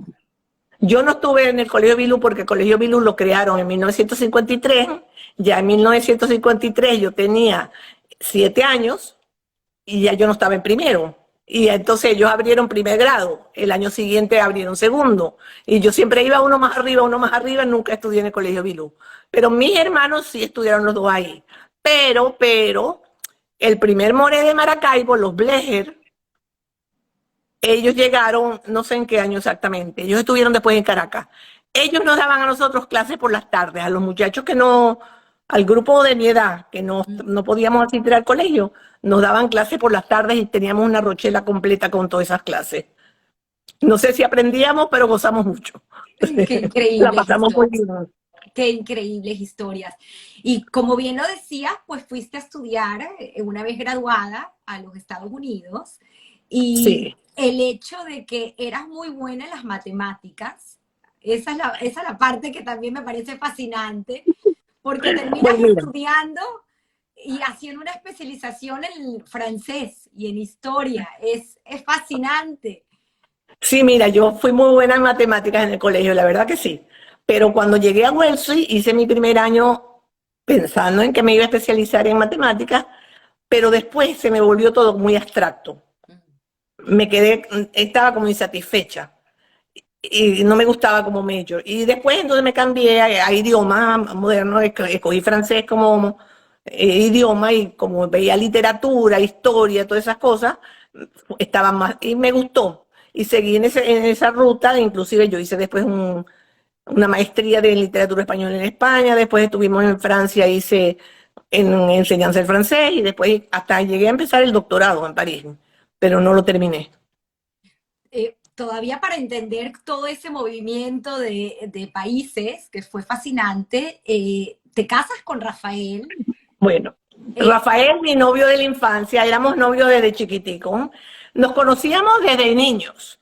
O sea, Rafael y yo vivimos uno al lado del otro. Yo todavía tengo un recuerdo muy cómico nos visitábamos todo el tiempo y su hermana, la nena, la mayor, la que vive en Miami, que es la que tú conoces, la mamá de Elías Menzabat. Correcto. Todavía recuerdo una vez que mi hermano Leo le dio un mordisco en la espalda. O sea, teníamos una familia muy amiga. Además, la familia de Rafael, que sí era muy numerosa, y la abuela de Rafael, a quien yo admiraba y quería, pero muchísimo, y quien para mí era la abuela, porque yo no tengo una abuela cuando era chiquita, esa época que yo te dije que sentía la soledad. Ella para mí siempre era la abuela que yo hubiese querido tener. Y entonces, bueno, las familias se conocían, nosotros nos invitaban, la familia de Rafael, la mamá de Rafael nos invitaba mucho a la fiesta, aparte de eventos sociales que eran en Maracaibo, eran para toda la comunidad, no era que invitaban a algunas personas, como éramos tan poquitos, todo era para comunitario para todos. Y bueno, fuimos novios desde muy jóvenes, Y pero yo, Un Maracaibo también hermoso porque había, como bien lo dices, esta familia de Rafael que ya venía de antes, una mezcla entre rumano y y Marruecos, marroquí, sí, marroquí. y que El se papá de Rafael. confundían con los llamados turcos. Sí, los llamados turcos. Bueno, el turco lo llamaban en Venezuela todos los cloppers, los que vendían por las calles. El papá de Rafael llegó a Venezuela en 1929 y su mamá llegó en los años 30, no sé en qué año justamente, pero en los años 30, de Marruecos. El papá de Rafael vino de Besarabia, de Bríchive, como dicen, de Bríchive.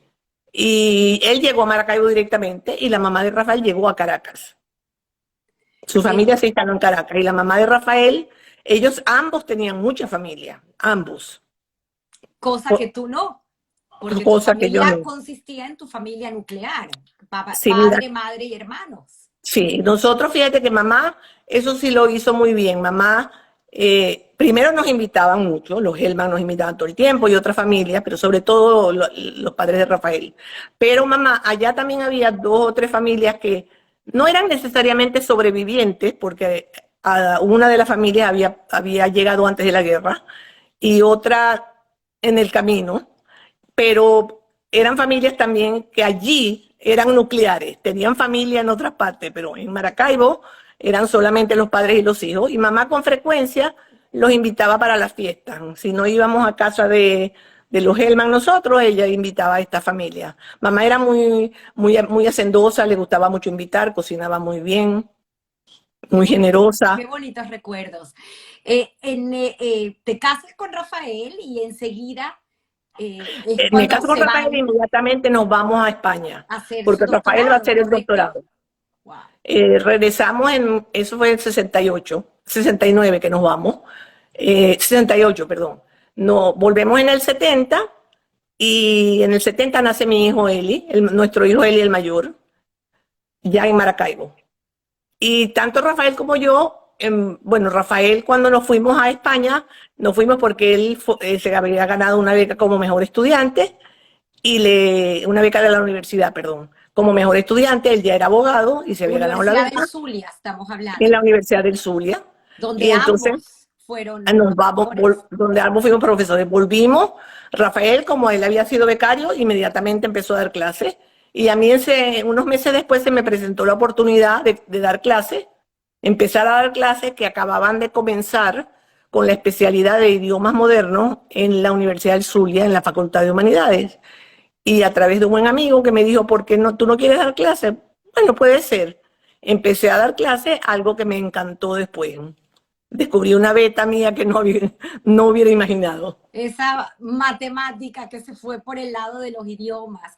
Y Sí, esto que contabas, que fuiste 2 veces a especializarte, este mundo también académico, me parece fascinante contarlo porque tienen esta oportunidad de hacer el sabático y pues esos sabáticos les permitieron a ambos y la manera también, esa complicidad que existió entre ustedes, de sí, acompañarse sí. el uno al otro y Sí, porque de... Rafael, cuando nos fuimos a París, yo fui a hacer una maestría la primera vez y la segunda vez comencé el doctorado. Y él la pasó muy bien, porque él cogió cursos de francés en la universidad, aprendió francés y estaba rodeado de, bueno, no éramos tan mayores, pero los que estaban estudiando francés eran mucho más jóvenes que él. Y él con su carácter jovial que tiene y que siempre ha tenido, hizo muchísimas amistades y se divertía hasta con, con las profesoras y que venían a la casa a veces y se divirtió mucho todo ese tiempo. También hizo una pasantía en la Societe General, no remunerada, la segunda vez, o sea que tampoco, la primera vez estudió francés y la segunda vez hizo la pasantía en la Societe General y Y estuvo muy Vanessa, contento. Y ahí, en la segunda vez que fuimos a París, ya Joseph había nacido, nació Vanessa, que como tú dices, Nacifelia, la como trajo de la dije. sabiduría. Es increíble historia, de verdad increíble. Tienes, por cierto, una anécdota con Vanessa muy jocosa, cuando ella te pregunta si, mami, Ah, nací sí, en París. sí, claro, para Maracaibo, en Maracaibo, ¿quién había nacido en París? Nadie. Entonces, un día, yo la voy a buscar, que está en una piscina, y la veo metida en el agua y enfurruñada, con la cara brava. Mamá, ven acá, me llama corriendo. Yo voy y le digo, ¿qué te pasa, mi niña? Mamá, dile a estas muchachas, ¿a dónde nací yo? En París. ¿Vieron? Yo nací en París. En el libro, el título del libro lo llamas En los días claros cantábamos. Es que justamente me están preguntando cómo se llama el libro.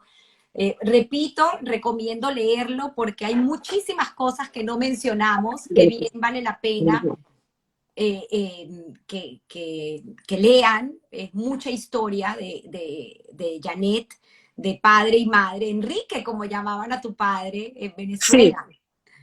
Y Alexandra, el nombre que adopta tu madre de esta identidad falsa que al sí, final decide que se llama Alexandra. Y estos viajes de Janet, estos 3 hijos que tienen, y vale la pena también mencionar el momento donde deciden migrar, porque hay un corto periodo que dejan Maracaibo y llegan a Caracas. sí. 96 se mudan. En 1996 nos mudamos a Caracas, nosotros y Y tus nuestros padres. padres. Y mis padres, porque mi mamá ya mis hermanos vivían fuera de Venezuela, mi hermano en Israel, mi hermana en San Diego, casados y con hijos. Y nosotros, nuestros hijos, los dos mayores, él y Joseph, ya habían estudiado estaban estudiando en Caracas. ¿Ok? Ellos hicieron los dos la carrera en Caracas. Vanessa también, pero posteriormente. Entonces, en el 96 decidimos mudarnos. Vanessa termina bachillerato en el Moral y Luces y mamá dice, ustedes se van, yo estoy acostumbrada a estar con ustedes, el mismo día que tú te vayas me voy yo. Papá en esa época ya no estaba tan bien. Papá vivió muchísimos años. Cuando falleció en 1997 iba a cumplir 93 años. Pero los últimos años de su vida no fueron los mejores. Él tuvo una vida muy larga, con muchas cosas buenas, otras no tan, otras más difíciles y más tristes, pero ya los últimos años no fueron buenos. Mamá, en cambio, bueno, era mucho más joven. A le gustó mucho Caracas. Primero el El clima, clima, salió del famoso exacto. calor a un clima tan benigno como el de Caracas, tan agradable. Y después ella iba a caminar al Parque del Este todos los días y me decía, ¿cómo tú no caminas aquí? Mira qué bello es, mira cómo se ve el Ávila, mira qué bonito. Mi mamá le fue muy bien el poco tiempo que vivió en Caracas, le gustó mucho. Y entonces mis hijos, ¿Quieres que hable un poco de mi familia? Me Por dijiste, ¿no? favor, sí. Mis hijos, los tres, estudiaron en Caracas la carrera los tres, y los tres hicieron posgrado en Estados Unidos, y ahora él y el mayor vive aquí en Miami, es nuestro acompañante habitual con su familia. Joseph, que también lo vemos con mucha frecuencia, vive en Madrid, y Vanessa vive en Washington. Y Gracias todo a con Dios unas tenemos ocho, carreras brillantes y prometedoras porque continuaron todos, con el ejemplo de todos. casa. 8 bellos nietos, los grandes ya están, una está trabajando, son todos muy, muy buenos muchachos, a Dios gracias, inteligentes, estudiosos, generosos, bondadosos, buenos Muchas, nietos. muchas historias. Pero en este Sí. momento quiero que por favor nos cuentes cómo tomas la decisión al fallecer tu padre de decidir salir de Venezuela. Bueno, la decisión de salir de Venezuela fue fácil. Mira, ya yo conté que en el año 2000 había decidido escribir el libro. Salir de Venezuela fue fácil y yo estuvimos contemplando qué hacer, porque claro, también había la posibilidad de que tenemos un hijo en España y podíamos irnos a España, pero por una razón o por otra, y en parte por lo que voy a decir ahora, decidimos venirnos a Estados Unidos en el 2013. Y si por El, favor, Janet, puedes contar también lo de tu pasaporte polaco. bueno, yo tengo pasaporte polaco. Desde 2009 sacamos la cuenta el otro día, ¿no? Así que, Correcto. bueno, a mí Pero cuando para empezó, no desviarte, retoma el tema de cómo decides finalmente salir de Venezuela y al final cómo haces tu pasaporte para luego llegar ok, a los Estados Unidos con tu beca, sí, yo vengo no era una beca. Yo vine como investigadora, el como estatus de investigador. Research Scholar en Florida Atlantic University. ¿Por qué escogí Florida Atlantic University? Porque justamente allí tenía la posibilidad de estudiar el Holocausto. Allí hay un profesor que se llama Alan Berger, para los que les interesa, Berger, que ha escrito muchísimo sobre el holocausto y es muy conocido en su campo. Entonces yo dije, mira, ¿sabes qué? Es uno solo, pero no importa, aquí voy a aprender. Y me fui de Research Scholar con la suerte de que allí me permitieron hacer lo que yo quisiera. Vamos a ponerlo en esas palabras. Hoy en día no me lo hubieran permitido, pero me dieron 5 años durante los cuales yo asistía a mis cursos de holocausto, al de pregrado y al de posgrado, leía todo lo que quería, iba a todas las bibliotecas, hice muchísima investigación y como producto final de esos 5 años salió el libro en español que ustedes vieron en Manos de Tamara, en Los Días Claros cantábamos. Ese se publicó en el 2018. Y recientemente, en el 2022, salió la edición en inglés, que Tamara no sé si la tiene en la mano, pero aquí está, que se llama On Sunny Days We Sang, y le conservamos la misma portada. Estuve pensando, pero esas fotos son mis padres en la foto, y me pareció una foto tan bella y están tan bellos los dos que decidimos conservarla. Y acaba de recibir un premio recientemente, este mes. Sí, el 15 de noviembre el libro en inglés se ganó la medalla de oro en el área de Jewish Literature de los Global Book Awards. No Estoy quiero, muy no quiero contenta y muy dejar orgullosa. no quiero dejar sin contar, porque te llevé pues obviamente ya al final, pero sin contar el tema del pasaporte que me parece Ah, una anécdota increíble, ¿no? De cómo decides salir de Venezuela y pues obviamente todo esto toma unos años, pero el tema del pasaporte es increíble porque Janet nació, como lo dijo, en Polonia, es polaca de nacimiento. sí, bueno, yo nunca había hecho nada al respecto. Como las leyes venezolanas permiten que un niño que llega a Venezuela antes de los 7 años sea venezolano por nacimiento, y como yo me había casado con Rafael, yo fui haciendo mis papeles venezolanos normalitos y no tenía ningún problema con nada. Pero cuando llega Chávez, estamos hablando de 1998, empieza Chávez, ya muchos de nosotros empezamos a sentir la necesidad de tener otro pasaporte, de poder tener otro pasaporte sencillamente que el venezolano. ¿Y qué pasaporte puedo tener yo si no me hago algún día americana? Bueno, tenía que ser el polaco. Entonces, me repugnaba un poco la idea. La verdad, en el fondo, me repugnaba un poco la idea. Pero la necesidad obliga, como dicen por allí. Me fui a la embajada polaca y la primera vez que me atendieron muy mal. No, eso no se puede, no se puede. Bueno, me voy. A los días, a los años, pasa un año y pico, y mi ex cuñado, Eduardo Krulik, me dice un día, ay, ya yo tengo el pasaporte polaco, y resulta que Eduardo Krulik nació en Polonia el mismo año que nací yo, y resulta que los padres de Eduardo Krulik se hicieron venezolanos el mismo día que mis padres, en la misma Gaceta. Entonces yo le digo, ¿cómo lograste eso? Nada, vete ahorita que cambiaron el cónsul, él es amigo mío y habla con ellos. Me voy a la embajada, hablo con el cónsul y él me dice, bueno, vamos a probar. Lo primero que me dice es, no, tú no te puedes hacer polaca porque, perdón, venezolana, perdón, no te puedes hacer polaca porque hay una ley en Polonia que las personas que desde 1951 adelante, incluyendo 1951, renunciaron a la nacionalidad polaca, no la pueden recuperar. Entonces yo le digo, pero yo nunca renuncié a la nacionalidad polaca. Entonces me dice, porque yo no la tenía en mis manos como para decir renuncio, o sea, no sabía.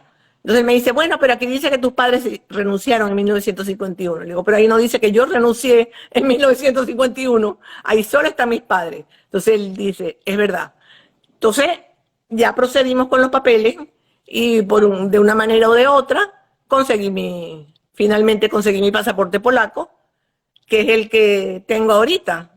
Qué increíble. Es increíble estas historias, ¿no? Porque al final, cómo la vida da vueltas, cómo la vida termina siendo un poco intuición, un poco suerte, un Sí. poco trabajo. Ya llegaremos a esa pregunta porque voy a ir como que cerrando un poco esta conversa que hemos tenido el día de hoy, que me parece maravillosa, llena de lecciones y educándonos pues acerca de un tema tan importante como es el tema de los sobrevivientes del Holocausto, porque al final tú como hija de sobrevivientes, pues tienes una historia que contar, que es la que trajiste el día de hoy, una historia donde, como bien dijimos al principio del programa, porque comenzamos como por el final, que en el año 2000, a raíz de ese viaje de tu madre con estos sobrevivientes a su pueblo natal, donde la acompañan tú y tus hermanos, hacen estos descubrimientos donde finalmente la vida te lleva a escribir pues este fabuloso libro. Creo que vale ¿Puedo la decir pena. algo, Tamara? No sé por dónde me vas a llevar ahora, pero quisiera un paréntesis que quiero. Sí, por Que, favor. mira, desde que yo empecé a escribir el libro, desde que empecé a estudiar el Holocausto, desde 2013, el Holocausto se ha convertido en el centro de mi vida. ¿Por qué? Bueno, porque es una historia muy terrible, muy devastadora, que afectó a mi familia y a toda la humanidad. ¿Ok? Y eso para mí ahora es muy, muy importante y no voy a dejar de dedicarme a difundir. Por eso fue muy importante para mí el premio, porque cada uno de los sobrevivientes y los no sobrevivientes tienen una historia valedera y diferente y muy personal de lo que sucedió. Y eso lo tiene que saber la gente, eso lo tiene que saber el mundo y nosotros tenemos que contribuir educando. Pero yo quería leerte 3 líneas de algo que mi papá escribió para el Discord Book que se publicó en 1975. Y quiero que todos vean la actualidad de eso que él escribió. Es muy cortico, 4 líneas. Por favor. Con permiso.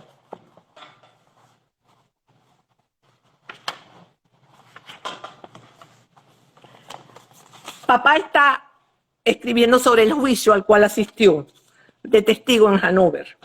Y cuando termina, él dice, nosotros los judíos no cejaremos en recordar, exigir, gritar, narrar, escribir y hablar, porque todo el mundo civilizado ha olvidado muy rápidamente lo que sucedió. Se habla de castigo y nuevamente en casi todos los países aparecen esvásticas en las calles y sobre las casas judías. Me permito preguntarle a nuestro Dios, ¿hasta cuándo? ¿Cuánto más? Bueno, esto podía haberlo escrito yo ayer, con la situación que se está viviendo en muchas partes y específicamente en Estados Unidos, del resurgimiento del antisemitismo. Y todavía como hay gente que hasta el día de hoy niega lo sucedido. Sí, señor. Estos testimonios tienen que seguir escuchándose. Tenemos que agradecer porque cada uno de ustedes, hijos de sobrevivientes, hayan tenido la oportunidad de escribir sobre la historia de sus padres, que es la historia de la humanidad, para que crímenes como estos no vuelvan a suceder. Repito, a mí la lectura me ocasionó un profundo dolor, aunque no es mi familia y yo no soy hija de sobrevivientes del Holocausto, soy hija de judíos de Irak, de Bagdad. Y también recuerdo cómo mi padre me contó que a los 17 años él se dio cuenta que él tenía que salir de Bagdad porque había peleado con un amigo musulmán de la infancia y en esa pelea su amigo le dijo judío sucio. Y él en ese momento entendió que era por él. La historia se repite en distintas circunstancias y el tema de la sobrevivencia, como tú bien lo dices, es un tema importante y el tema del cual tus padres, quiero traerte a esto para que por favor tú lo termines de desarrollar y vayamos cerrando de esto con el programa, como tus padres, ambos, siempre estuvieron orgullosos de ser quienes son y de su judaísmo. Y creo haber leído en alguna parte del libro donde ambos, y sobre todo tu mamá ya al final, dice que eso lo salvó, su identidad, el saber de dónde venían y de quiénes eran. Y el cómo tus padres siempre fueron portadores de su historia y ayudaron al pueblo de Israel, porque bien sabemos que para ese momento no teníamos país y hoy en día existe el Estado de Israel. Sí, mis padres ambos eran súper sionistas, muy sionistas. Participaban, ya lo dije hace tiempo, al principio, en todas las actividades comunitarias y siempre se identificaron como judíos. Nunca fueron sobrevivientes que siempre se identificaron como judíos, siempre llevaban en alto su identidad, aunque ya no eran tan religiosos. Mi mamá venía de una familia hasídica, pero judíos, las tradiciones y su identidad por delante siempre. Y Israel para ellos era intocable. No había nada que se pudiera criticar de Israel, porque mi mamá siempre decía, si Israel hubiese existido, quizás otros se hubieran salvado. Y para ellos era muy importante. Ellos sí fueron, entre los sobrevivientes, pertenecían al grupo que admiraban a Israel, defendían a Israel y se reconocían como judíos. Nosotros desde chiquiticos siempre supimos que éramos judíos. Yo estudiaba en un colegio de monjas y yo sabía que yo era judía y lo decía. Mi papá fue lo primero que fue a hablar cuando me inscribió, porque como no podía estudiar en el colegio hebreo, estudiaba en el colegio de monjas, y siempre todo el mundo sabía que yo era judía. Por delante, el judaísmo y la tradición. Janet, la pregunta que siempre realizo en el programa y palabra que en el libro está muy constatada, que es la palabra suerte. Pregunta que tomo de mi gran amigo Guy Raz acerca de trabajo, suerte en tu vida, en tu historia personal. Y, ¿por qué no? Trabajo, suerte en la historia de tus padres. ¿Qué piensas? Bueno, en la historia de mis padres hay muchas veces que hay suerte. Varios episodios. Ya, el de mamá es uno, pero hay muchos otros. Por favor, lean el libro y verán a ver. ¿Tú recuerdas, Tamara, cuando dos veces, cuando terminó la guerra, que los detuvieron y la manera como reaccionó mi papá? Y suerte que le creyeran a lo que dijo. No vamos a entrar en las historias. En la historia de mis padres muchas veces intervino la suerte, porque con todos los sobrevivientes, como tú lo dijiste también, tenemos el factor intuición, el factor inteligencia para decidir por dónde vamos a ir. pero al lado de la inteligencia y la intuición tiene que estar la suerte, porque si no, no les dio el resultado deseado y no sobrevivieron. En nuestras vidas, suerte. Ay, ay, me cogiste de prevenida.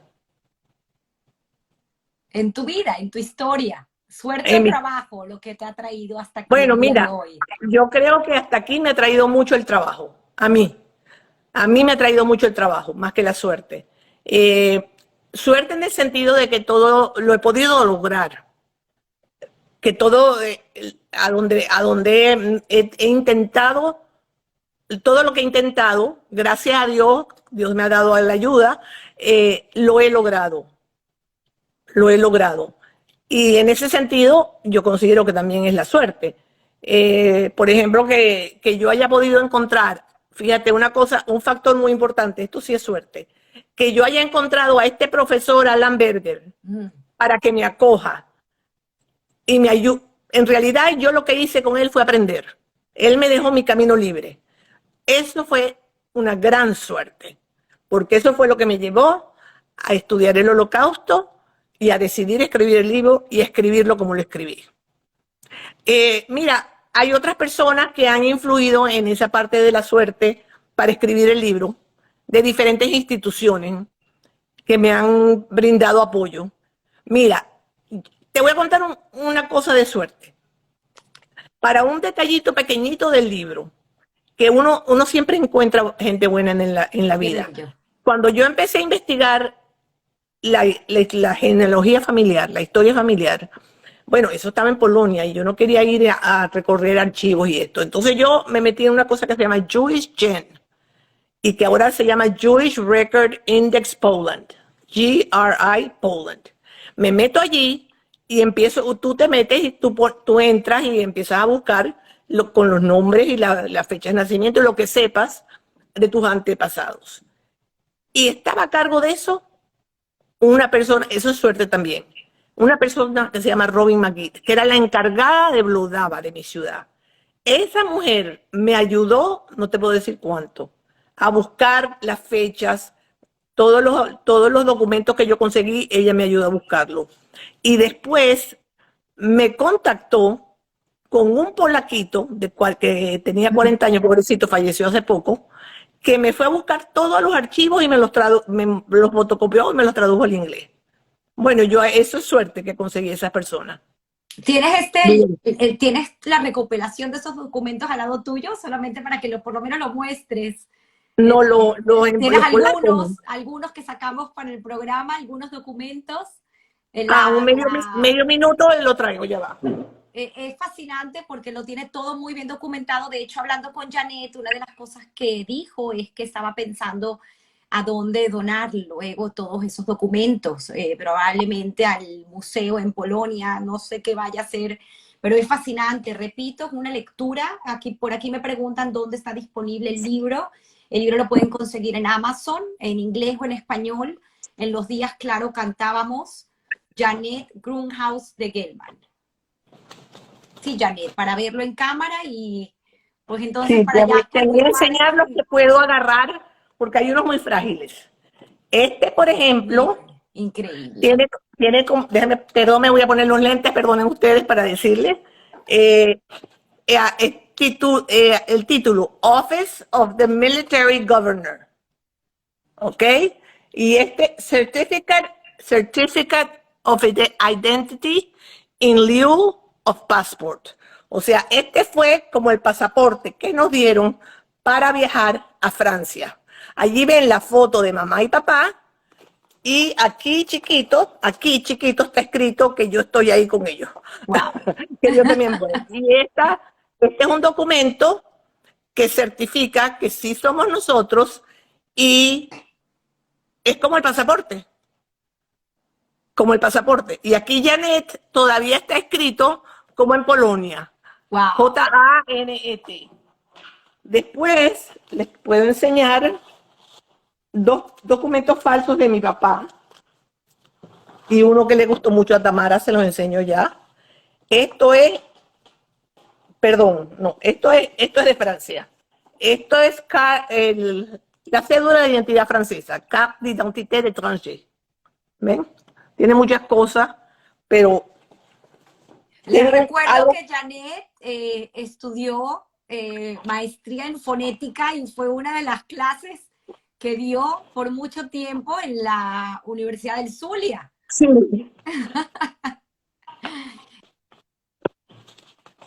El documento de bautismo, me imagino que me vas Ese es a el que te quería enseñar enseñar. de tu madre. Bueno, con mucho cuidado se lo saco, ya va. En un segundito. Uf, ya está. Este no sé si, mira, este es un documento, este es el documento de bautismo de mamá. Un poco de difícil de leer, pero esta primera línea, aquí dice Alexandra Charkiewicz, que es él. Y de ahí fue que mamá tomó su nombre Alexandra. Qué increíbles historias. Preguntaba Janet, ¿qué pensabas hacer con todos estos documentos? Creo que me mencionaste que tenías pensado en algún momento donarlos a algún museo. Yo creo que los vamos a donar, les voy a enseñar otro, a Obviamente Yad decisión Vashem. con tus hermanos, que Tengo que deben hacer. discutirlo con mis hermanos porque tanto el Museo del Holocausto como Yad Vashem, si tú donas estos documentos, ellos te hacen un álbum para cada una de las personas que tú quieras. Entonces, bueno, nos quedarían los álbumes. No necesitamos el documento original y para ellos es útil. Miren, este es un documento, el Wow. título es Joseph Mutke. ¿Qué es esto?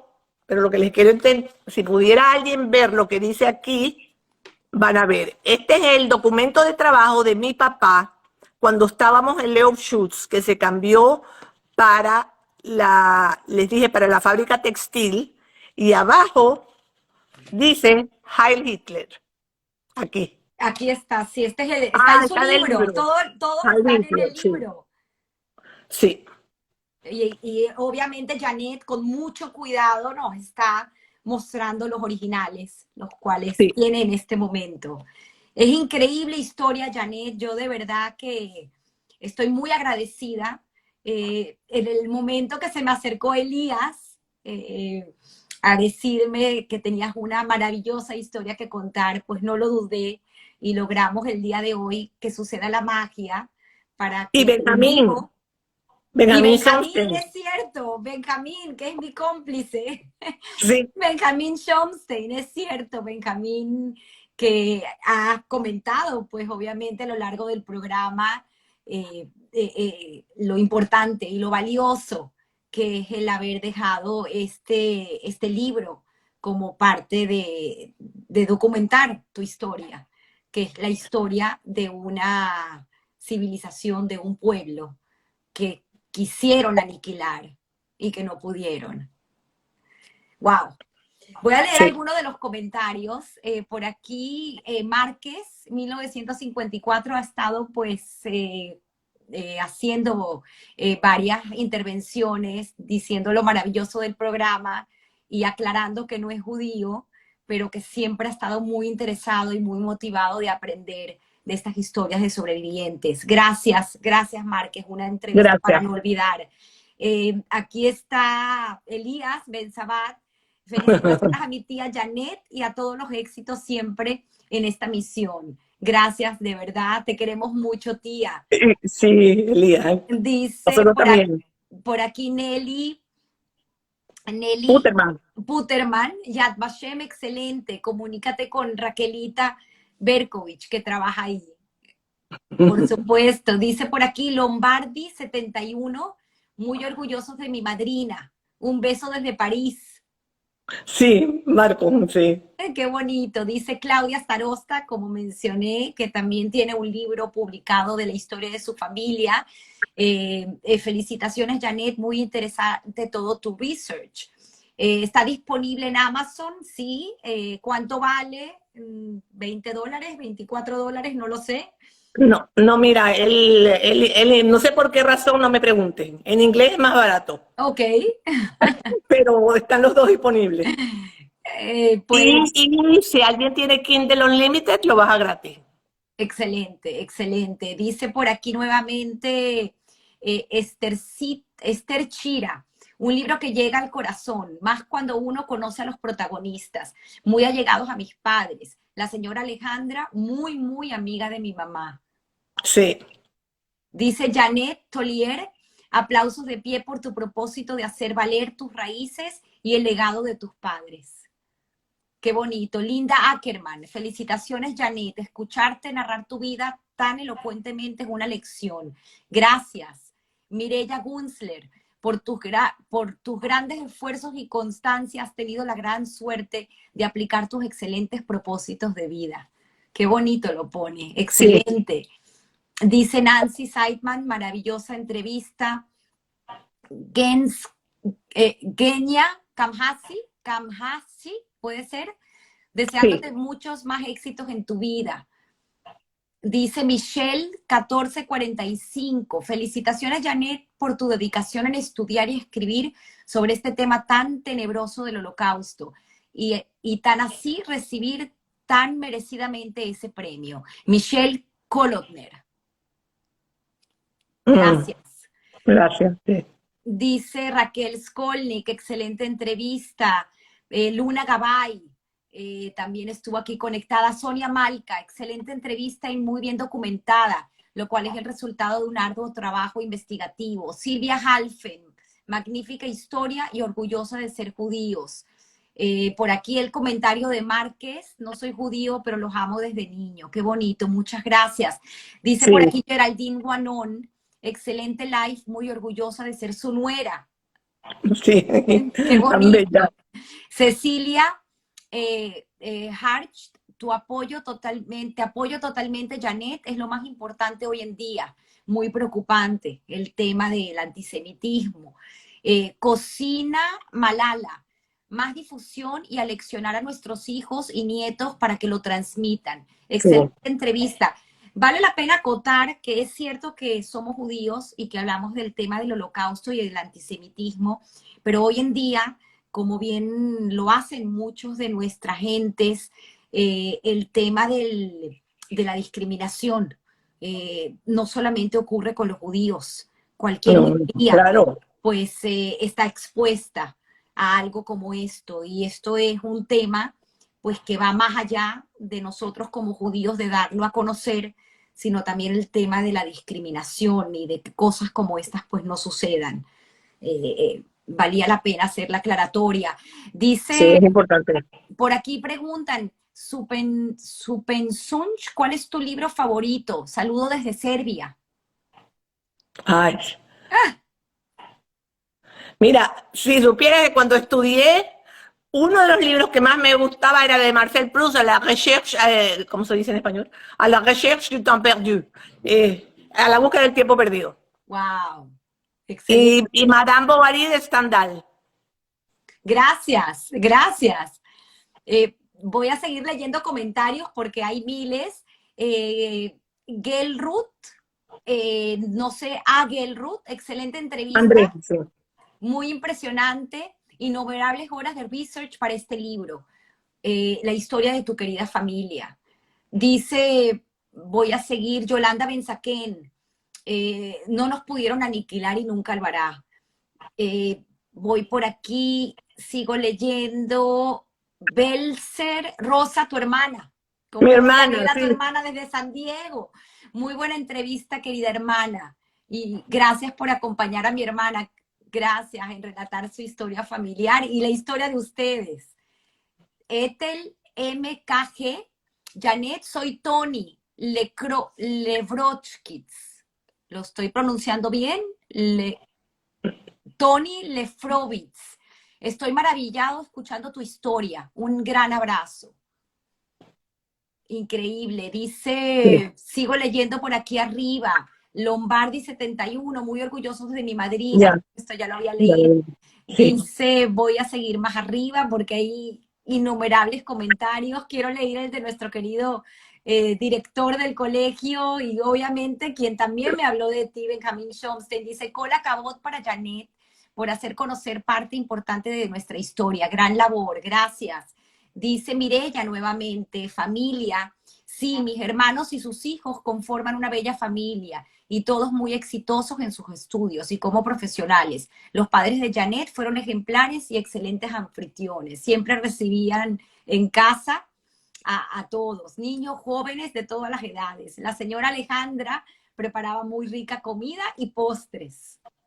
Espero que hayas tomado algo de ella y que sigas deleitando pues a tu familia con estos dones culinarios de tu madre.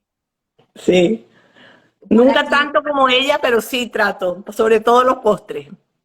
dice Melita, Janet, qué lujo de entrevista, pedagoga, muy interesante la historia de tus padres.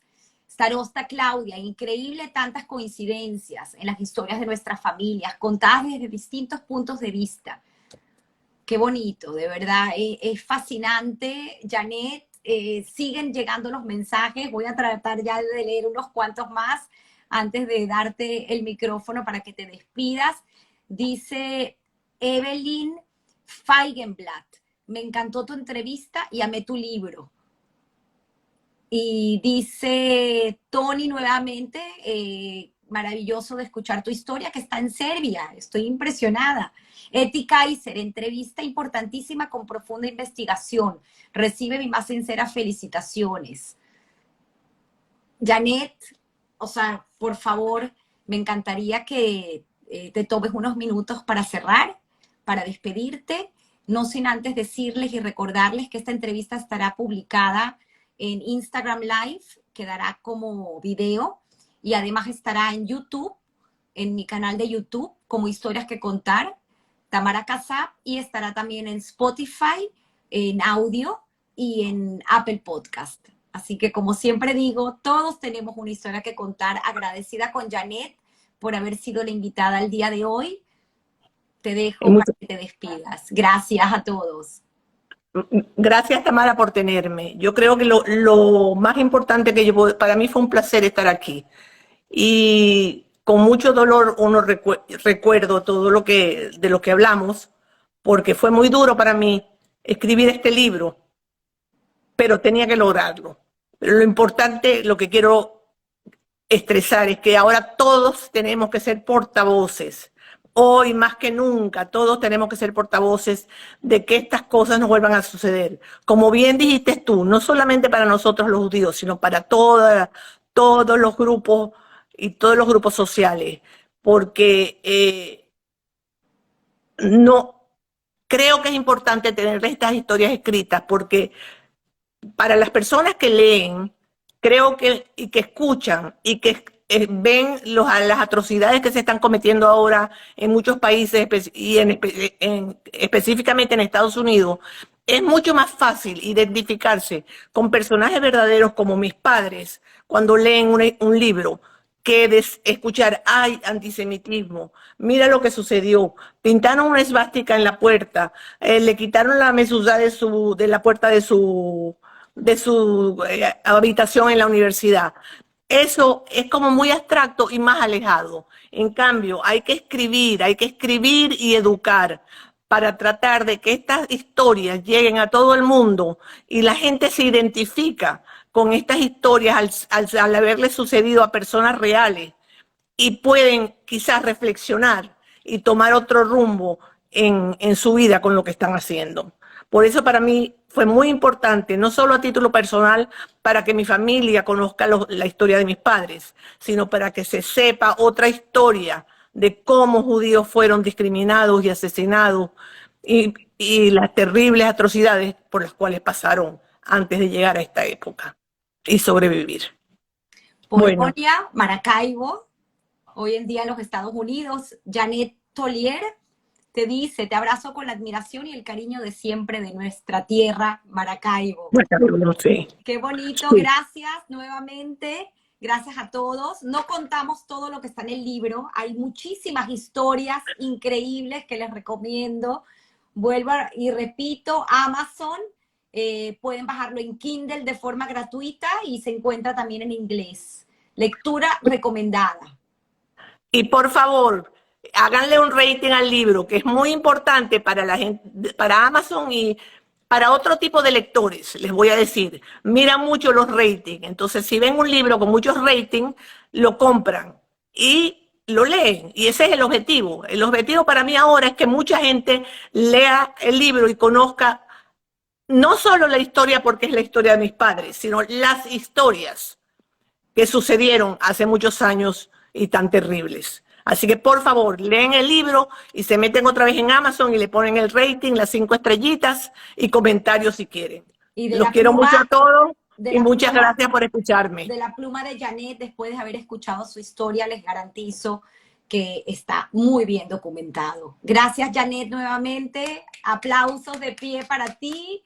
Gracias a tus hermanos que se conectaron el día de hoy. Gracias a Rafael, que con tanta paciencia pues te está escuchando y por haber sido tu cómplice durante todos estos años. Sí, Un señor. abrazo. Gracias a él. Un abrazo. Un abrazo. Feliz Chao. domingo. Gracias, igual a todos.